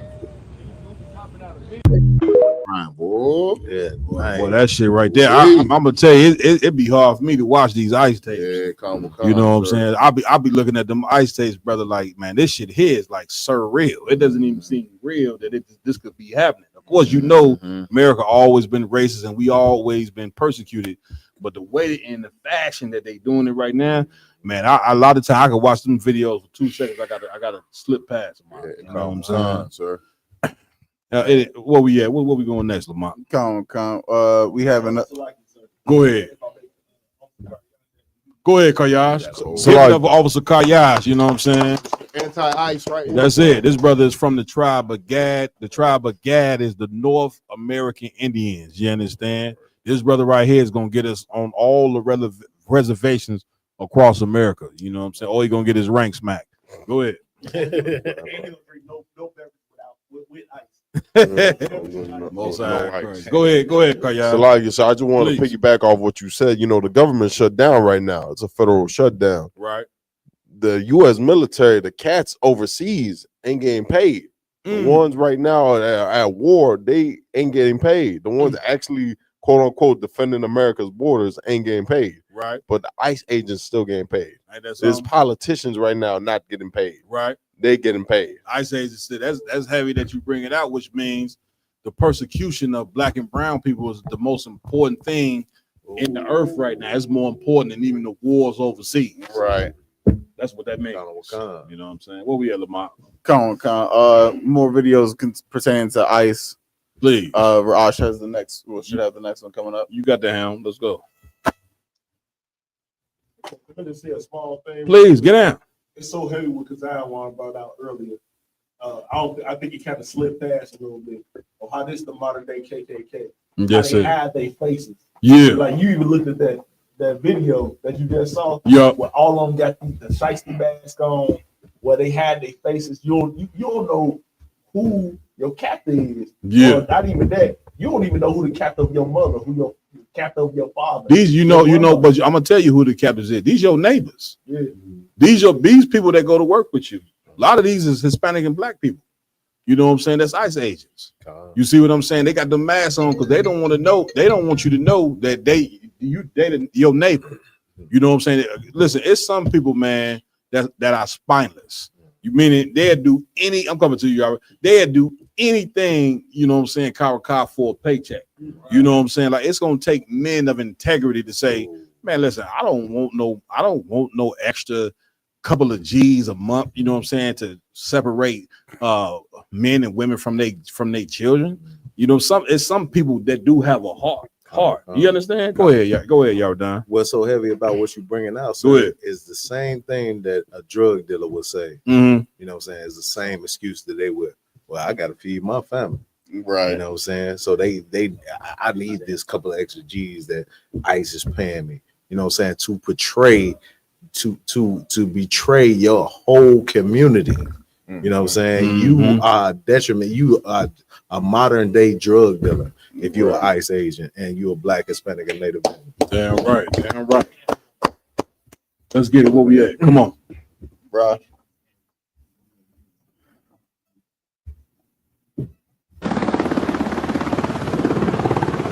This is going back to the 75th Street jump.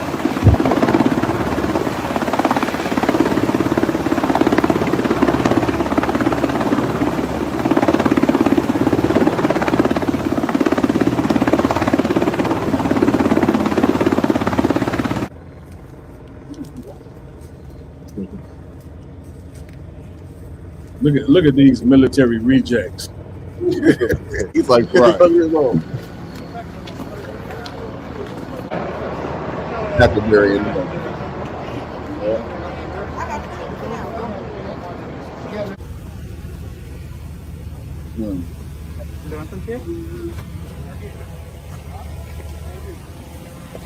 They got the shoes.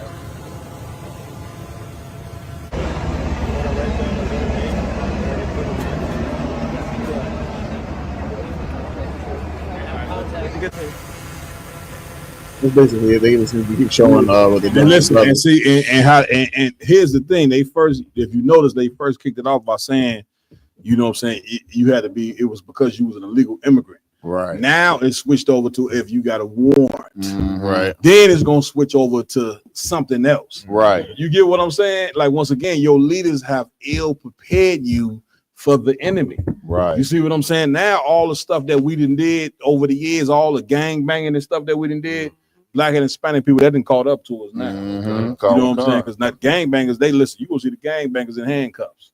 You gonna see the gang bangers with their hands up, being detained to detention centers, man. We told you a long time ago, man. The Most High don't play. When the Lord take His protection away from you, brother, brothers and sisters, this is what happens. All that praying we've been doing to the Christian God and Catholic God, which really the same God, the Lord trying to show you that He's angry with you because the Catholic God, the Christian God ain't no God. Right. The only God that's meant for black and Hispanics and Native American Indian is the nigga God. You see what I'm saying? So if you want His protection, you got to go to your Heavenly Father and pray to your Heavenly Father. You know, so not just pray, but you got to start doing the things that He require for you to do in order for you to get protection. And the Lord will protect blacks and Hispanics and Native American Indians the same way He protected Israelites in ancient Egypt. He'll protect us in America. When Moses came to Pharaoh, he kept telling Pharaoh, "Let my people go."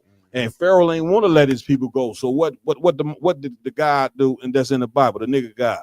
You know what I'm saying? What he do? He plagued the hell out of Egypt. Plagued them. the country was pretty much over. Egypt was a great empire at one point in time, but the Most High plagued it so much that the empire failed till he finally said, man, let these niggas out of here, man. Right. Let them, he eventually let us go. But he watched his money walk out and he sent the damn military to go get our people because he just watched his economy walk out and said, let's go get them. If we want the Most High to plague America, all we got to do is come into the truth. You know what I'm saying? And start doing what the Lord say, and you'll see the Most High fight for Black Hispanic. This will get answered right here. You know what I'm saying? You think this right here can't get answered? You think the white man got power? You think the white man is above the Most High? The Lord is looking from heaven and seeing this go on right here. You see what I'm saying? But he ain't going to protect us if we keep getting high. Damn right. If we keep gang banging, if we keep eating pork, if we keep celebrating Christmas, if we keep talking about Valentine's Day and Sweetest Day and birthdays, the Most High never sanctioned none of this. Right. He didn't sanction you to be as evil as white people, man. Right. You understand? Where we at with it, man? Hey, Come Cap, on, if I could, sir, please. one of my coworkers said something today, and Come on. he kind of shocked me with what he said. You know what I'm saying? He said it must be a God. You know, he's a Christian. You know what I'm saying? He said because if you look at Back of the Yards, which is historically a Hispanic neighborhood in Chicago, where you don't really want to go. You know what I'm saying? He said, you look at Back of the Yards, he said every weekend there was a party, there was a shooting, and there's an unaliving. He said every single weekend. He said now you go into the back of the yards and all these other areas. He was like, it's quiet. You know what I'm saying? The brothers out here that used to be gang banging, selling drugs, doing all the stuff that we do in our Hispanic in the barrio. Now the barrio is peaceful to a certain degree because you know what I'm saying. The Most High done put that fear of ICE in the barrio, and now these brothers got to figure out a different way. That's it. And a different solution to come so they can go back outside peacefully. And pretty soon they're gonna look and left, they're gonna look right, they're gonna look up, and they're gonna look down. And then when they look straight ahead at what the Lord has them in their view, they're gonna see the ISUPK on the Commander General your house. Mark, get out. So next, what we're gonna want to say is just because you in high positions in American society, whatever the case may be, I'm talking specifically to Blacks, Hispanic, Indians, and so don't think you're safe from what's going on with these ICE raids. You understand? Yo, politicians, yo, all that. You just because you have some type of money or standing in so-called America, that's irrelevant to the so-called white man. And this video right here is going to go show that ICE came and got one of the aldermen in one of these states. Dang. Come on, Lamont. Lamont is at the helm. Give him the hand. Driving the boat in Chicago. Can we get the volume on? Yeah, there is. Yeah, it's on. Rights. No. He has constitutional rights. Do you have a sign? No, you need to leave. Turn around. Turn around and leave. He is under. I'm going to arrest you. You were going to be placed under arrest. I'll be right there. Oh, you can't. Okay, play it too. Can somebody go in the hallway and get Lisa for me, please? Can somebody go in the hallway and get Lisa for me? This is an older person who's being under arrest. I need my other staffer who's in the hallway by registration to come here, please. You are hurting. I am asking. Can somebody get my staffer, please? This is the hospital. Do you have a sign to this warrant for him? I am asking. I am asking.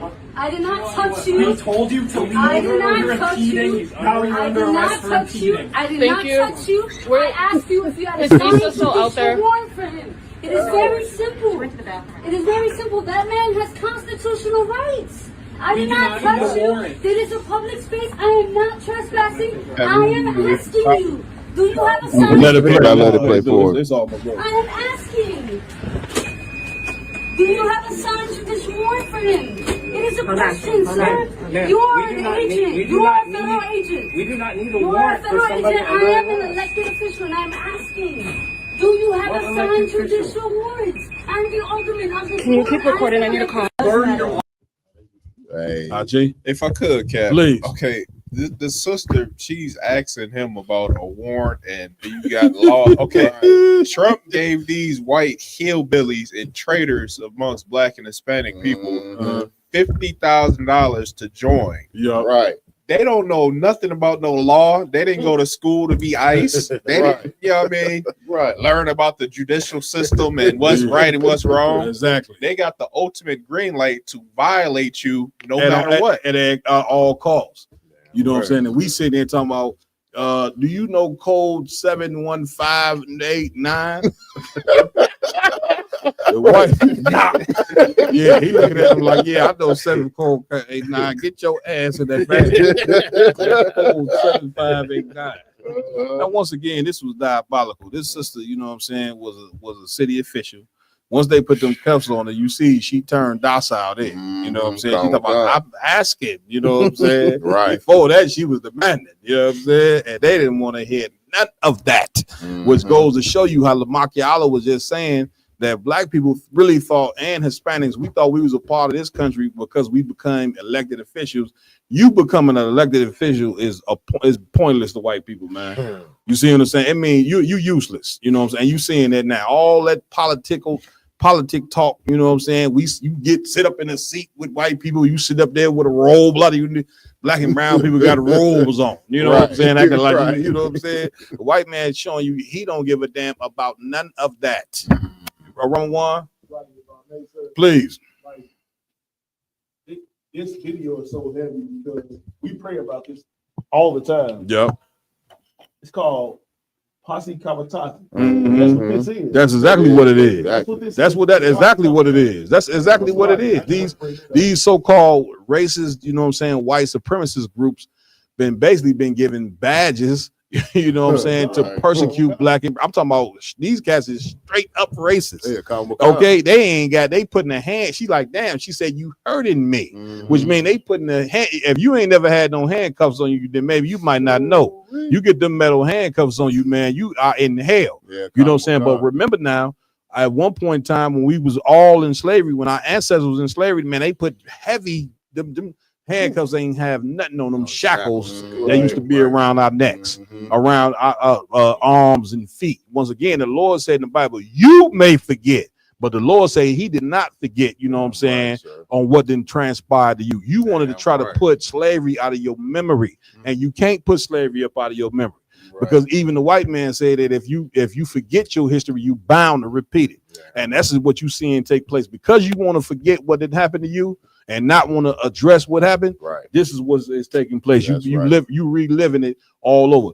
That's what make America great really mean. It mean put Black, Hispanic, and Native Indian people back in slavery. That's what make America great to me. Come on, and also like people want to say, "Oh, your constitutional rights, my constitutional rights, you're violating those."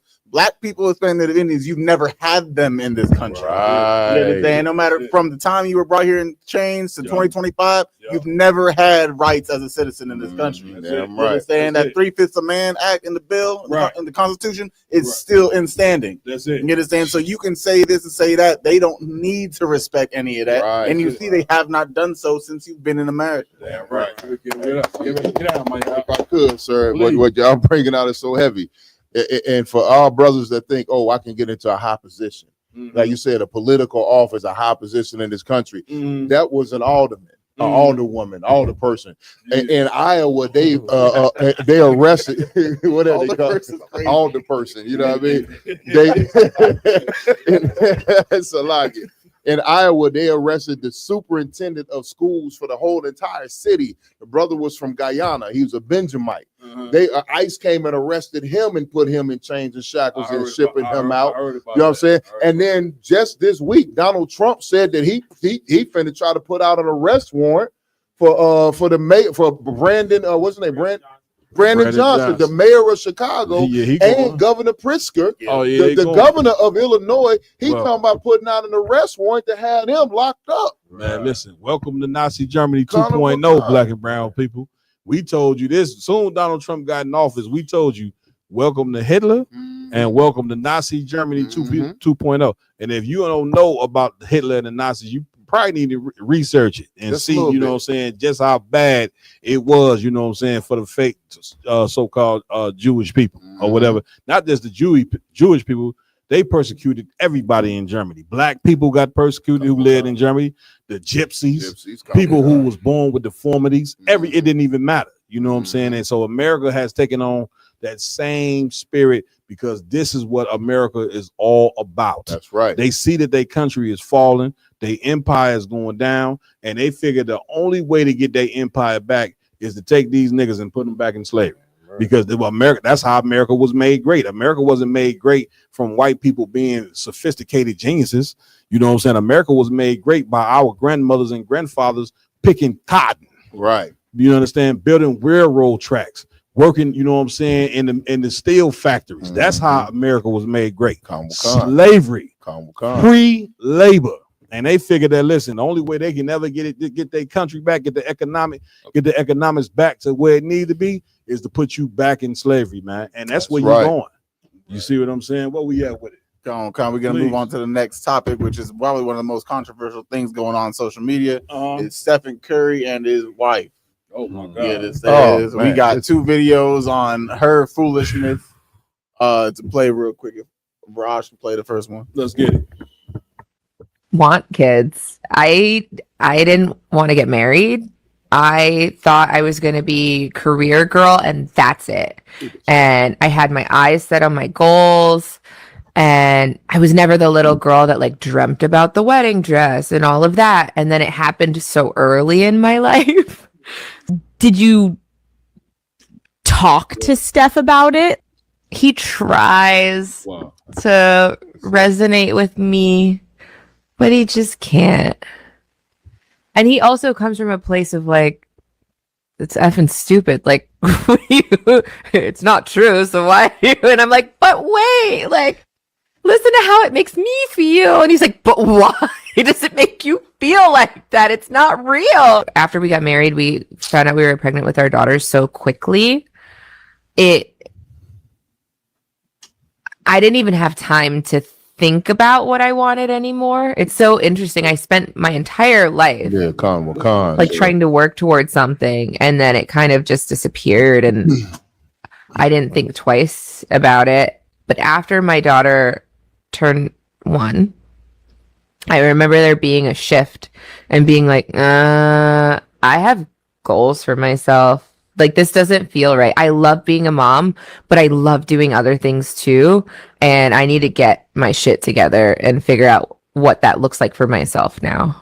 If I have a career and I'm not home, like did you experience that? I still experience that. I still experience that. I'm always in therapy talking about this.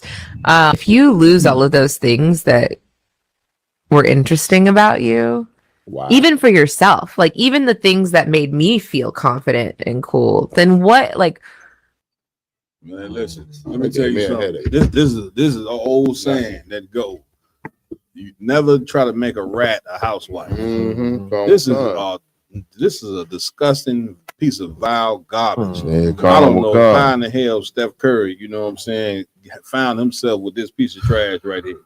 You see what I'm saying? Like, really, what she's saying about the whole, she want to go be a hoe, right? You understand? Like, you can't take a woman like this, man, and try to make her a princess, man. She want to go in the alley and sleep with as many cats as possible. Right. You see what I'm saying? Where we going with it? Go ahead, IG. If I could, Kev, I can't agree with you more. Go ahead. This right here, she's throwing up the bat signal to say, whatever creep has enough skill to seduce me, I'm gonna give that cat up. That's it. Because she talked about her career goals and stuff like that. You don't slave. Why can't you go into your career? Ain't like you working 9 to 5. Ain't like you can't afford a nanny. What is stopping you from going to work and doing what you want to do? She just want to get that pussy up. That's it. That's it. I was gonna say, if I could, can we say pussy on the air? He talking about little bitty. Don't get us cut off the air. Hey, so like you say box next time. Yeah, I was gonna say all of that. I lost my identity. What makes me feel cool? like how you said, my career goals. I realize there's things I want to do in life. All of that translates into I want to hop from bed to bed, rod to rod, and have as many men as possible ruin me. I didn't have a chance to have a whole phase. That's it. That's I was gold digging. You could see the way she was sitting in the chair. You understand? Give my yard a hand. You can see the way she's sitting in the chair. Like this life, she don't want to live this life. Sir. Okay, she want to be, you know what I'm saying, in some Motel 8. You know what I'm saying, giving it up to Black Tony. And you know what I'm saying, and the macaroni, macaroni Tony, macaroni Tony. I'll go over to you, Carl. Go ahead, y'all. Yeah, if I could, sir, and also the thing that's negated in this as well is women, you know what I'm saying, being involved in their feelings and how they feel about, you know what I'm saying, what they have to sacrifice, you know what I'm saying. But what's never ever factored into anything is what a black man has to sacrifice. To be a father, he has to go and do whatever he needs to do for his family. And if he don't stand up and do that, then he's not a man. He you know what I'm saying, he's the scum of the earth. That's it. But if you don't feel like, you know what I'm saying, you living a life that you want to live, no matter if you in a mansion, come on, you know what I'm saying, and got the whole world at your feet, real, you know what I'm saying, you ain't because you don't feel how you want to feel. That's it. As a woman, you have the out. You know what I'm saying? I'm not feeling good right now. I can go and lead this man, go whore on this man, whatever I want to do. Right. I got some advice for Steph Curry. Once y'all done giving his opinion, Steph Curry, I want you to give me a call. Get some counsel. 1-800, you know what I'm saying? Midwest Monster Mayhem. 1-800 Mayhem. Brother, I'm gonna give you the counsel, you know what I'm saying, to put that hole you got in check. Okay? And you gonna be good to go moving forward. You understand? But I want to shout out sister here on the Facebook Live. She actually in the school, Sister Miriam Bob Yashikar. Get his sister a hand. She said this: being married and being a mother is the ultimate goal. Damn right. This deals to show, you know what I'm saying, and listen to me good. It is some sisters out there that are golden. The problem is you got to shift through so many holes. You know what I'm saying, who are pieces. It's like, you know what I'm saying, taking a shovel and just going, you got to go through so much dirt to just be able to get to a piece of gold. You know what I'm saying? And when you get to that piece of gold, brothers, you should appreciate when you come across a good woman. You know what I'm saying? Right. Y'all sisters, man, let me tell you, y'all done been so wicked, man. Y'all done got it to where Kyle man, he don't even want no woman. You know what I'm saying? Nigga said, yeah, this is a good brother here. You know, he about to speak on the mic right now. I ain't mean to put you out there like that. But that nigga said, man, listen, I'm good to go. You know what I'm saying? Yeah, I don't even want the good. We don't love so them. I'm saying this to say that, man, I need a sister, man, you know what I'm saying, in all her glory, you know what I'm saying, to come put it on camera. Give him some. Right. I want to see the brother walking to school with his sister, you know what I'm saying, for the high holy, man. Right. Get me right. You know what I'm saying? Go ahead, Carl. Okay.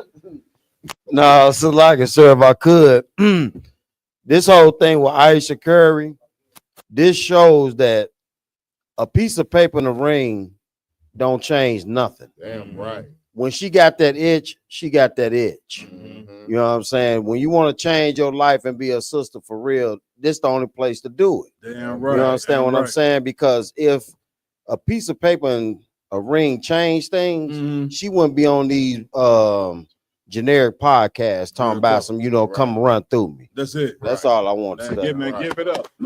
I want to highlight another comment. Sister Bree B's Botanics, I'm hoping I'm announcing that right. She said, and most likely other women are in her ear. You already know that. You know that. Right. Yeah. That goes without a shadow of a doubt. You know what I'm saying? Like, you know what I'm saying? When you pretty much how poison gets spread is from other poisonous people. You know what I'm saying? Like, women are the worst ones to take relationship advice from. You know what I'm saying? What be crazy is they be good with the cat they with, but they want to go and ruin somebody else's relationship. Right. See what I'm saying? They've been in a relationship with their man for 15 years, you know what I'm saying? But they want to tell you, you know what I'm saying, give you relationship advice on your relationship, which is really just to destroy it. The Most High, you know what I'm saying, is not with, you know what I'm saying, marriages being broken up. You know what I'm saying? That is the worst thing that you could put. That is not a culture.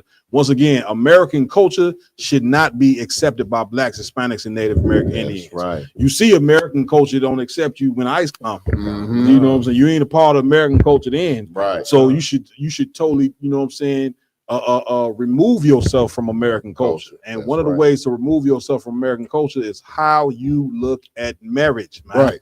The Lord don't care about no ring and no paper, none of that.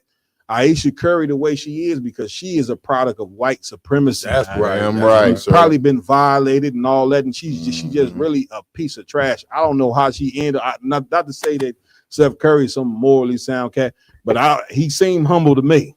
Seemed like a humble cat to me. You know, I don't know how he ended up with this piece of trash right here.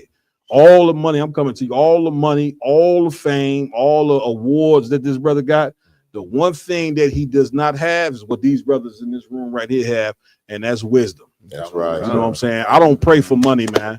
I don't pray for no mansions. I don't pray for no big house or none of that. You know what I'm saying? I pray for wisdom. That's right. Knowledge, understanding. You know what I'm saying? Money, it comes and goes. If you got it, cool. If you don't, I'm still gonna be who I am, whether I have it or I don't have it. But the one thing that I got to make sure that I got is the wisdom that comes from the Most High. Damn right. Big shout out to Commander Jenny Hunter for holding on to this.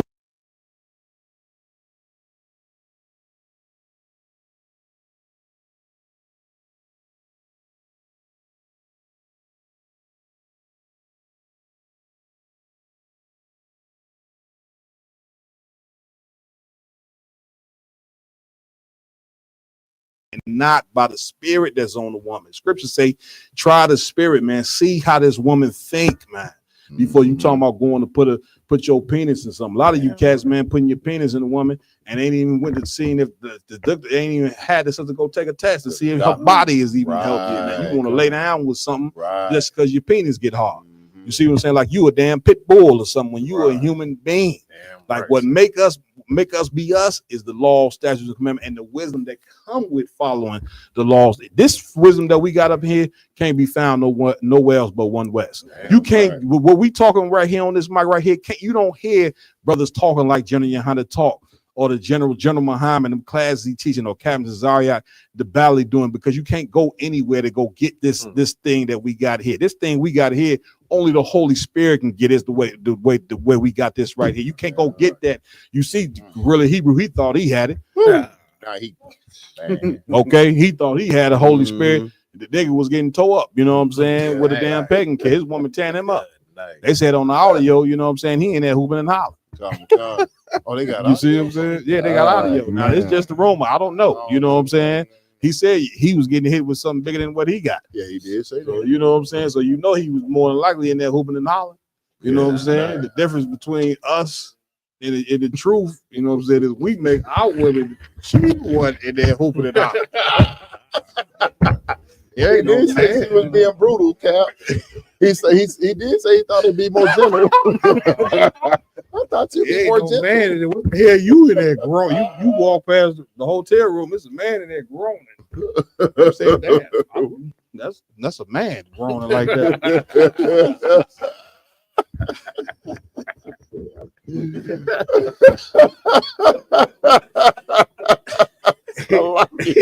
Hitting the high note. I told y'all, man, don't stop pouring it down. Yeah, I'm gonna pour some more, guy. I told him stop pouring that shit, man. I'm gonna pour you a little more, sir. Dang, we way off top. Please get out. Oh God! Another part of what the video she said that she didn't want kids. And that means she's saying, and then she said after a year of having her firstborn child, she said it didn't feel right anymore. Meaning that she regrets having children. She doesn't have the love that a mother should have for her children. Right. You know what I'm saying? And as things are going, it seems like she's trying to slowly step her way into leaving the marriage. Yeah. Which is just going to destroy the children she obviously didn't want in the first place. Yeah. That's crazy work. I think Rumble. Go ahead, Rumble. Please. One thing I did want to say about that. women don't really have a real continence when it comes to what they want in life. They want what they want at that moment. That's all they ever want. That's it. That's it. That's why you got to call your daughter princess. Mhm. You got to call your wife queen. Mhm. You know what I'm saying? That's Because it. You got to always appease to them. Right. And the problem is, like we talked about this earlier, Cap.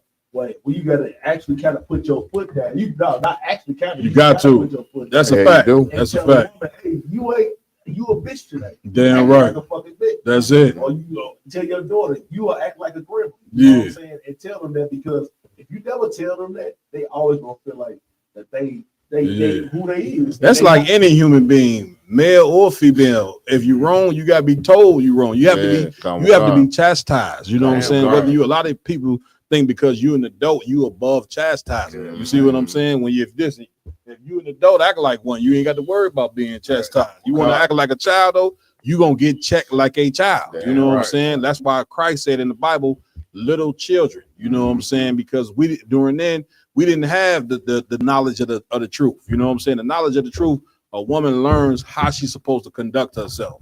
In America, like the brother's saying, they teach you supposed to shoot for happiness. You're gonna be happy. It can't ever be a day where a woman, you know what I'm saying, is not happy. That ain't the truth. That's not how the life works, man. Right. But don't you see the Lord finna get ready to bring Armageddon to America? You talking about fucking happiness, man? When your fucking country, your fucking people are being under attack, you still running around talking about happiness in the clubs all day, kicking, buying shoes and outfits. Meanwhile, your people are under fucking siege. Right. You supposed to be coming together up under your brothers so we can make this nation right, not chasing happiness, you stupid. Come. I ain't gonna say it because I don't want to get us cut off there. All good, sir. Rascarab, man. Don't influence me, man. He said, go ahead, Cap, say it. I got to, Go ahead. because you know What's what? the female dog? That's it.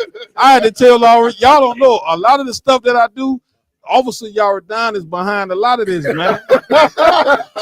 I be trying to be cool, man. This brother right here, dog cap, go ahead, give it to him.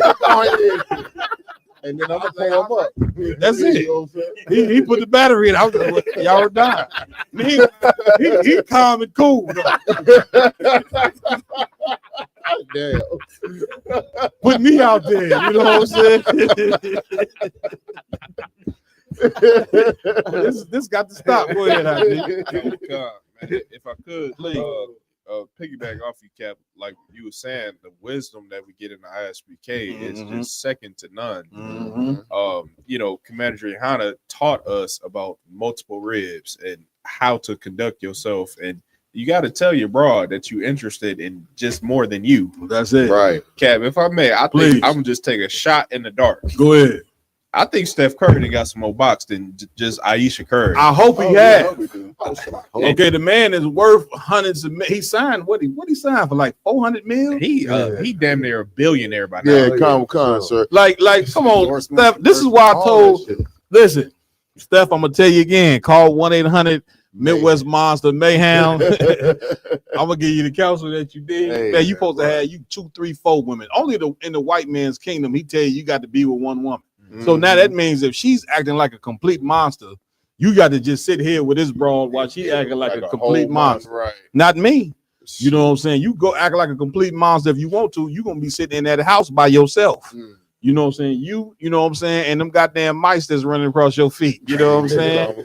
And listen, you're gonna learn what it is to not be with a man. You know what I'm saying? And quick. Like a woman got to be able to conduct herself in the right way, man.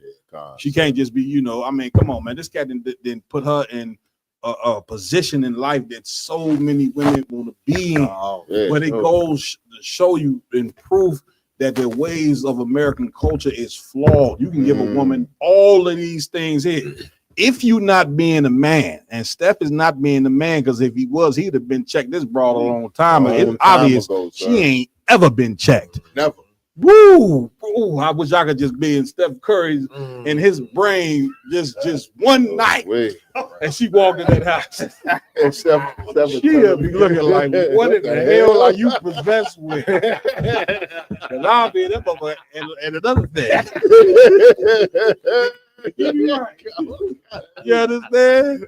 Come on, my guy. Hey, Cap, what you bringing out is so heavy, sir. Like you say, you could tell this woman, like Steph, with all his money, all his accolades, all his fame, he not putting on it because this all started years ago when he had that $100 million contract, and this little chick, this little bad little chick, was trying to advertise herself to him. Mm-hmm.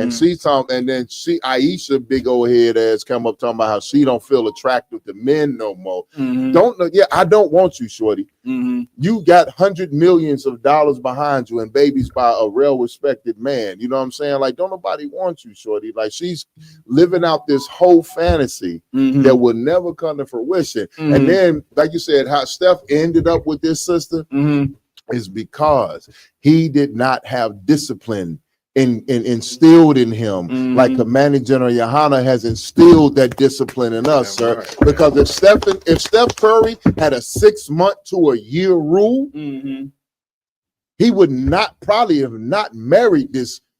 It's his wife, so I'm not going to disrespect her. But the persona that she's putting out in these podcasts and on social media is that of an ungrateful, disrespectful, unruly whore. Yeah, well, I'm gonna give her the disrespect she needs. Lock it. You know what I'm saying? You being nice. Give my yard a hand. I ain't gonna be that nice. You know what I'm saying? Because I'm gonna check him for her. Sometimes you got to do that. You know, brother might be timid and too scared to check his woman. And I don't want to ever have to be in a position to do that. But listen, if it need be, I'm gonna do it just so this brother can get the strength he need and correct that sister. You know what I'm saying? Her being wrong. You see what I'm saying? Let's play the other tape if we could.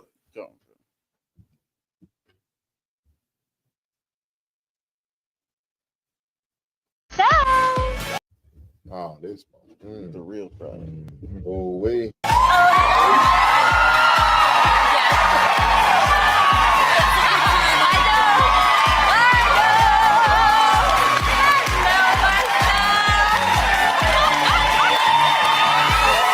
Laugh it off. You see that?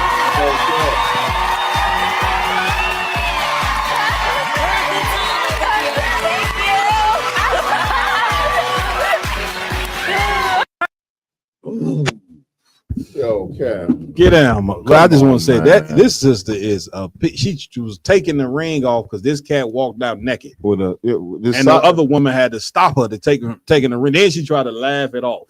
This sister here is a piece of trash. You hear what I'm telling you? Come on, my yard. Hey, like I said, you just took everything I was about to say.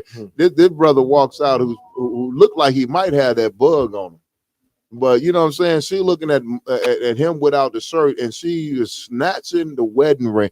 I guarantee that wedding ring, and you know, I'm not carnal, Cap, but I guarantee that wedding ring costs 3 times more than what that brother makes a year.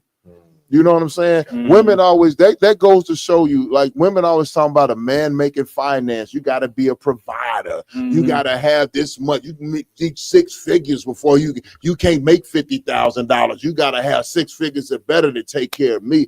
And then when you make that 6 figures or better and you spoil that woman and you give her everything, you put her in the lap of luxury.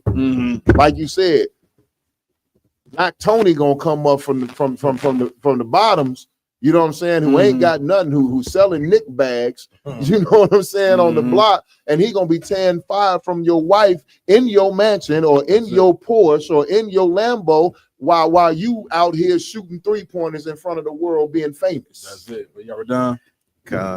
Just to piggyback on what my yard is saying, sir, like the whole thing of it is, especially with somebody like Aisha Curry, you know what I'm saying, this situation is in a lot of Black women, you know what I'm saying, from a standpoint like Steph Curry, you know what I'm saying, like he's provided this lifestyle, you know what I'm saying, like that has her in a position to where she don't have to worry about anything. But when women get in that position, they start to take those type of things for granted. You know what I'm saying? Like what we can't be as Black people is take, you know what I'm saying, situations that we put in for granted like that. Like Steph Curry, you know what I'm saying, he is what he is. He did what he did to be in that position, but she's taking those things for granted, and that's what women that's granted those luxuries get to. You know what I'm saying? Right. I just want to highlight Sister Miriam Bond Bob Yashikar again. She said Salakia, but he shouldn't even allow her to speak in public. She just embarrassing him. Damn So right. get a Damn sister right. hand, you Damn know what right. I'm saying? And that look, that's so heavy. That just goes to show you that he don't have the rulership over that woman that he should. Yeah. And the Bible says he shall rule over thee. This is what the Most High said in the Bible. And brothers, let me tell you brothers out there, if you do not rule over your rib, you know what I'm saying? This is the end result of that right here. You know what I'm saying? She is going to disrespect you. She gonna go to that job, you know what I'm saying, and be flirting with this cat and that cat because you don't have the balls to check your woman, man. You got to have the fortitude to be able to check your woman when she's wrong, or she's going to disrespect you. Now I'm just telling you out of love. The Most High is the most masculine God that exists. You understand? And by him being the most masculine, he expects Black, Hispanic, and Native Indian men to be masculine as well. So if you scared, you know what I'm saying, to open your mouth, is damn near like being scared to open your mouth is like somebody, the enemy attacking you, and you scared to shoot your gun. You sitting there with your gun, you know what I'm saying, and you scared to shoot the gun because you too damn. Then you guess what's gonna happen? You're going to be the dummy to get killed. Right. You see what I'm saying? You got to you got to check your woman, or your relationship is going to fail. I'm just telling you flat out. You see what I'm saying? So, Steph Curry, man, you need to come get this counsel from UPK, brother. You know what I'm saying? You be putting up. You don't have to, and that's him. And you look at a cat like Steph Curry and Will Smith. These is two brothers, you know what I'm saying, that both have been emasculated before the world. And these brothers is rich as hell, which goes to show you, Black man, that you getting a bunch of riches, you know what I'm saying, means absolutely nothing, you know what I'm saying, for maintaining a woman. You want to maintain a woman, you know what I'm saying, you got to get down with the law, statutes, and commandments. You got to get the wisdom that the Lord wants you to have. That's right. You understand? And it's just that simple. What we at with it? Was that it? On that one, come. Please, what we are going next? Going on next is a video about the wife discovering her husband has a gay lover in the church, in the Christian church. Wow. As per usual. Please. One Sunday, Dennis preached a horrible sermon, and I was sitting next to his mother, and his mother said, "Now you just look around. Whoever he's fucking is right in front of you." The rumor was that Dennis was seeing LeVar, the man he'd begged me to hire as a teacher in the child care center I had been running for a decade. And I called Dennis, and I asked Dennis, was this true? He didn't deny it. He did admit it was true. And I said, how could you do this to me? And she's very angry because how dare me bring my lover into that school, and that was wrong. That shouldn't have happened. He had been bringing LeVar in front. You see, look at his physicality. Yeah, he got that package. Yeah. See what I'm saying? You can't see that? Go ahead, play it. Good. Nice. On my face all of this time, family meals, the church, my house. And he was sleeping with him. I said, I feel like you have hit me with a truck and you just keep running over me with the truck. Oh yeah, he definitely got that.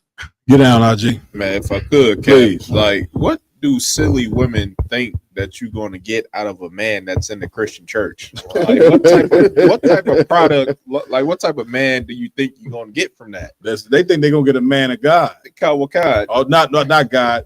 God. Right.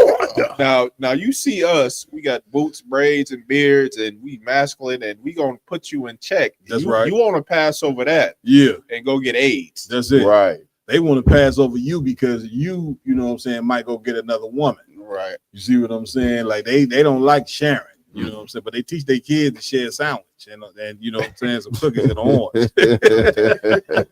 Give me right on this, Kazal. Why? Well, listen, they do not want to share that golden staff, brother. You know what I'm saying? That right there, that can't be shared. But I got bad news for you. You know what I'm saying? The Lord requires sisterhood. It ain't even about sharing. Before we even, whether a man getting more than one woman or not, here's what the Lord does require. He requires of you to be a sister to your sisters. Right. Don't you dare think that you get in the kingdom of heaven and you got hatred, you know what I'm saying, for black women. You know what I'm saying? Especially for a woman that may be married to the man that you married to. You gonna that them chairs gonna show up. And listen, that you're gonna have a pretty dress on, and that pretty dress gonna be ashes because your ass gonna get burnt up from nuclear warfare from hating your sisters. You know what I'm saying? You better get that damn hatred out of your heart. We coming up out of this hell here together, okay?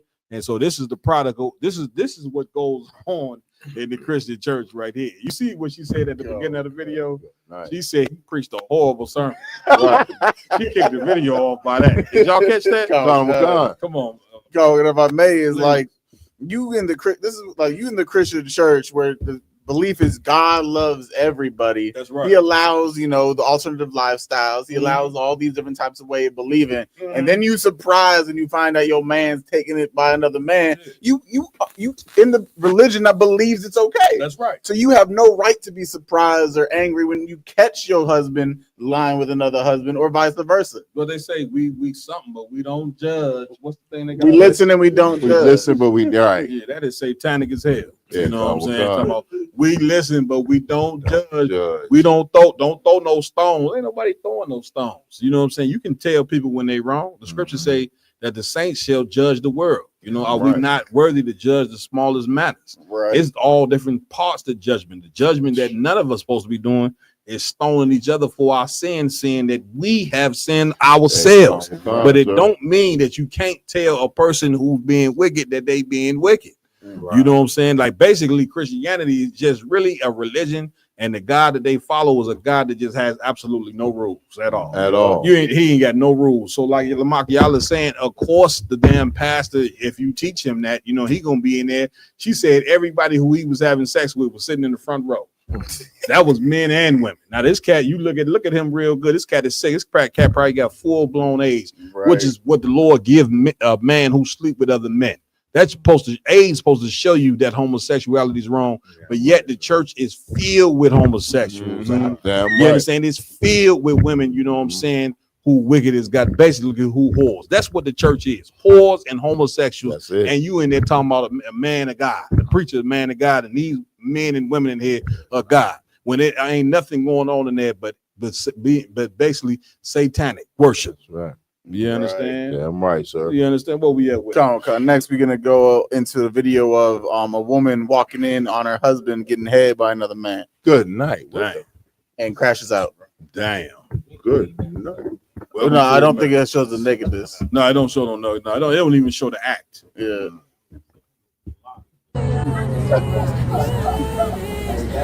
When you catch your BD getting his dick sucked by a punk. Damn. Whoa.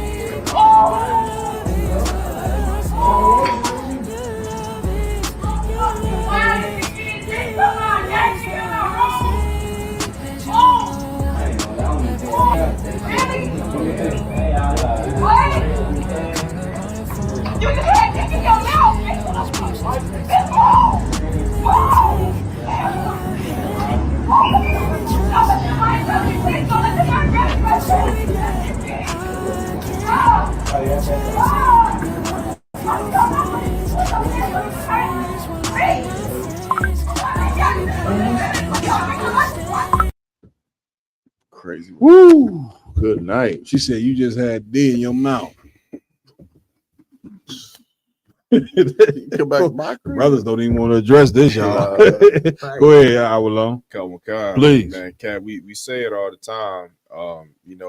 If your man is not in the ISUPK, it's 9 times out of 10 he might be on the down low, right? And that is not by exaggerate. We're not exaggerating by saying that. That's there's so many homo thugs. I think we can say that. Yeah. There's homo thugs out here, brothers that look like they want women, but at the same time they just masquerading and got they homeboy ride in their mouth. And if you want that type of life for you, I mean, hey, it's out there for you. Listen, if you don't get to the sisters out there, if you don't get with a man that truly, you know what I'm saying, follows the Most High, then you taking a crap shoot. You know what I'm saying? Right. Many of sisters who they've been married to brothers in the school, they left the brothers in the school because they had more than one woman, and went and got with a cat like this, and then try to come back. You know what I'm saying, to the brother, when that's a negative. You see, ain't no coming back. You know what I'm saying? Once you went and played the whore with a whole another man. You see what I'm saying? Like, this is the end and the result right this. And this is what American culture is. You know, off top, you know what I'm saying, when you're dealing with these religions, if the religion, you know what I'm saying, is pushing homosexuality or whatever the case may be, then you know people who don't even go to church, you know what I'm saying, they're going to take on this same spirit that comes out of the church, because the church is supposed to set the moral code for the people. Meanwhile, the sister walked into the house and called her man, you know what I'm saying, getting his blood blown, you know what I'm saying, by another man. Good. All right. And then that's where we at. That's rough. What's next? Yeah. Last up on the queue we have is a message that the Senate or whatever, some of the people in legislations in power, they're trying to make it so the legal age of being able to marry is like 7 years old. Good night. What the? I believe that's the age. Come on with. In this bill that is rooted in cruelty, not policy. This simple, straightforward amendment would strike the work requirement provision in this big, bad, ugly bill that lowers the age of what we call a dependent child from 18 to 7. From 18 years old to 7 years old. So I'm abundantly clear, we're saying that 8, 9, and 10-year-olds are no longer considered dependent children. Where did this come from? Why is this necessary? Since when is a first grader not a dependent child?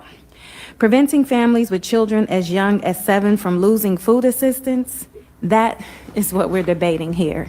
This isn't about waste, fraud, or abuse, and we all know it. It's the excuse, not the reason. So I'd like to invite the Republicans on this panel to explain to me, to my colleagues, and to the American people, how exactly does taking food away from struggling families with young children make this country safer, stronger, more secure, healthier, or even great again? Because the Republicans on the Agriculture Committee couldn't answer that question. And maybe that's because they didn't even bother. My amendment would strike an especially harsh provision in this bill that is rooted in cruelty, not policy. It just sit around. Where we going out here? God, if I could, sir, for so long, Esau had like restraints on their spirit. So for so long, they haven't pushed a true entire spirit on the world because the public outcry would be too harsh. Yeah. So they restrained their racism. They made it like, kind of subtle. But now they got Donald Trump and they just outlandishly being racist. For so long, the LGBTQ used to be a mental disease. That's it. Now it's open. But listen, a lot of that restraint that they had is because they was the most richest country in the world. The problem is China, you know what I'm saying, and these other countries are now, you know what I'm saying, even the playing field as far as economically. You know what I'm saying? So when America started losing economically, now they got to go back to what they know, which is to oppress us, which is what the sister is saying. So now, you know what I'm saying, if you got a child that's above 7 years old, you're not going to be able to call them a dependent to put on your taxes, to be able to get food stamps. And namely, if they're not a dependent, then some cat can come snatch them up and say, man, they getting married to a 10-year-old. You see what I'm saying? This is America. This is a very foul and filthy place that you living in, and you've been asleep for so long.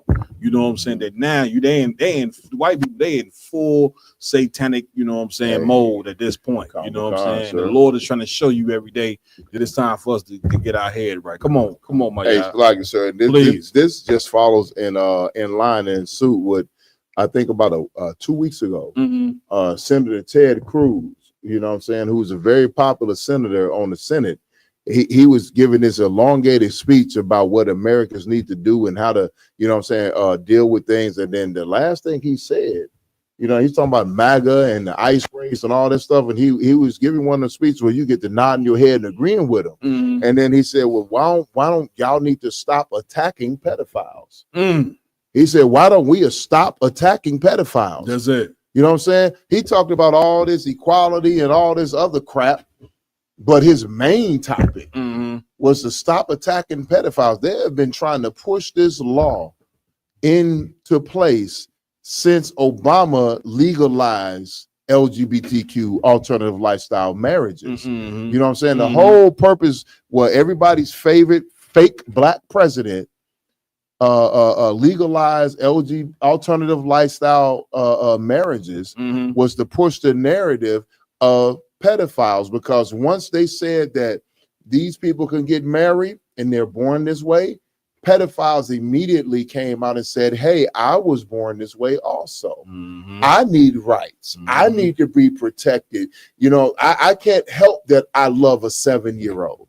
I can't help that I'm physically attracted to a 3-year-old. That's right. You know what I mean? And this is a narrative they've been pushing and pushing and pushing for over the last 10 years, 15 years or so, sir. And I fear that they're coming even closer to make it come into fruition. Man, listen, they snatched away them dependents, you know what I'm saying?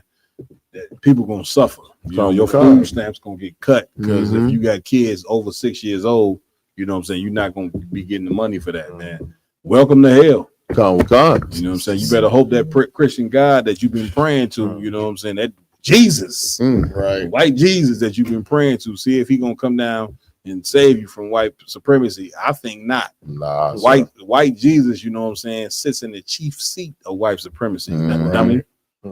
Come on, Lamar. I was gonna say they're talking about like the food benefits. You wouldn't be able to file taxes. You wouldn't have to be able to put your children above 7 years on taxes. That's it. That's the biggest comeback of the beginning of the year. All this right here is surrounded around economics, right? Because economically, you know what I'm saying, America, the banks is pulling out of this. You know why the banks pulling out? Because who want to invest? A lot of businesses pulling out of here in banks.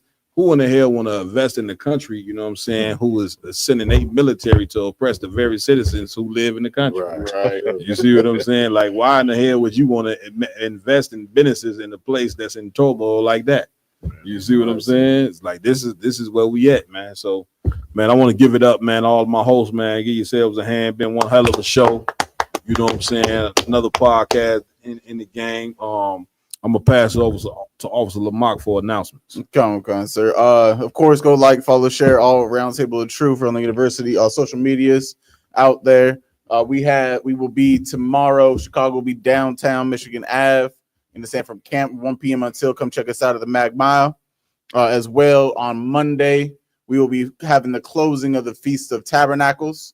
You understand, here at the school, 9909 West Roosevelt Road over in Westchester. Come join us, get showing some brotherhood, some sisterhood, as always. You understand? So that's all I had this week. Damn right. You know what I'm saying? Don't forget, Monday, we got the High Holy Day. That's what you mentioned already. We got the Feast of what? Tabernacles. Feast of Tabernacles is going down, like you said, camp. You know, we about to get it in the game. Yeah, get it on. You know what I'm saying? With that, man, I want to give it up, man. Officer Lamakiala, get your hand. You know what I'm saying? You said your numbers, Officer Yaradan, give him a hand. Yaradan, plug what you need to plug, boy. Kind of what con, sir. You know what I'm saying? As always, you know what I'm saying, pay your tithes to isupk.com. You know what I'm saying? isupk.com. Give, you know what I'm saying, the 10th of everything that you get as an increase to the priests and prophets of the Lord, you know what I'm saying, to do the work of the Lord. You know what I'm saying? And also, if you're looking for any merch, you know what I'm saying, any shirts, you know what I'm saying, different things of that nature, hoodie season is at hand. You know what I'm saying? We got the jackets with Yatazar, the whole thing going down. You know what I'm saying? Go to diversitymall.com. That's right. That's right. You want to get those jackets. Go ahead, Ramwan. Man, go ahead, get you some of the fly gear. Like Yardan says, it's jacket and hoodie season. Man, you gonna see some of these bad hoodies we gonna be sitting up here with in a minute. I'm about to place some orders. Don't order what I order. Get your own. You know, I also want to give it up to Officer Iwalum. You know what I'm saying? Right. Iwalum in the announcements. Concert, if I could, this upcoming Tuesday at 7:30 p.m. Myself and Raj Crowd will be live on the War Report. It's a lot of meat on the bone. We're gonna be covering China, Taiwan, Gaza, Ukraine, Venezuela. So just make sure you tune in. It's a lot of information that's going out in the world that Blacks, Hispanics, and North American Indians have no idea about. Damn right. So just make sure you tune into that. They don't know. We don't have any idea about this private information that you about to unfold because you sitting there looking at videos of Charleston White. Right. You know what I'm saying? You worried about Pooh Shiesty getting out of jail. You know what I'm saying? And you worried about a little Boosie's pool party.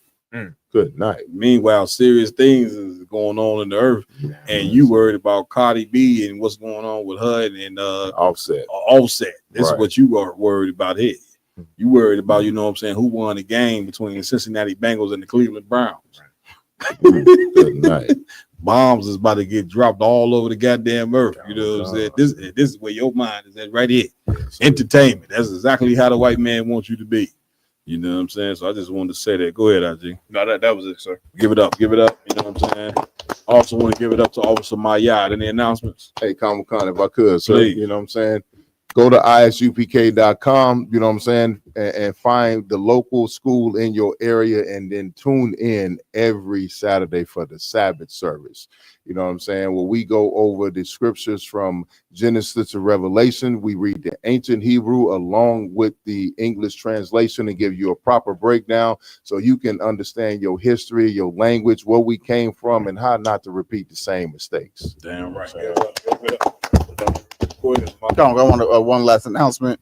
You understand? Make sure to go visit the brothers in the Down South Cookout Weekend. You understand? It'll be the end of this month. It'll be October 30th through November 2nd. You understand? Captain Kahantham Yard and the brothers out there in the South under Commander Jenny Hanna. I believe Chicago will be in attendance as always. Damn right. You understand? So make sure to go show the brothers out there some support.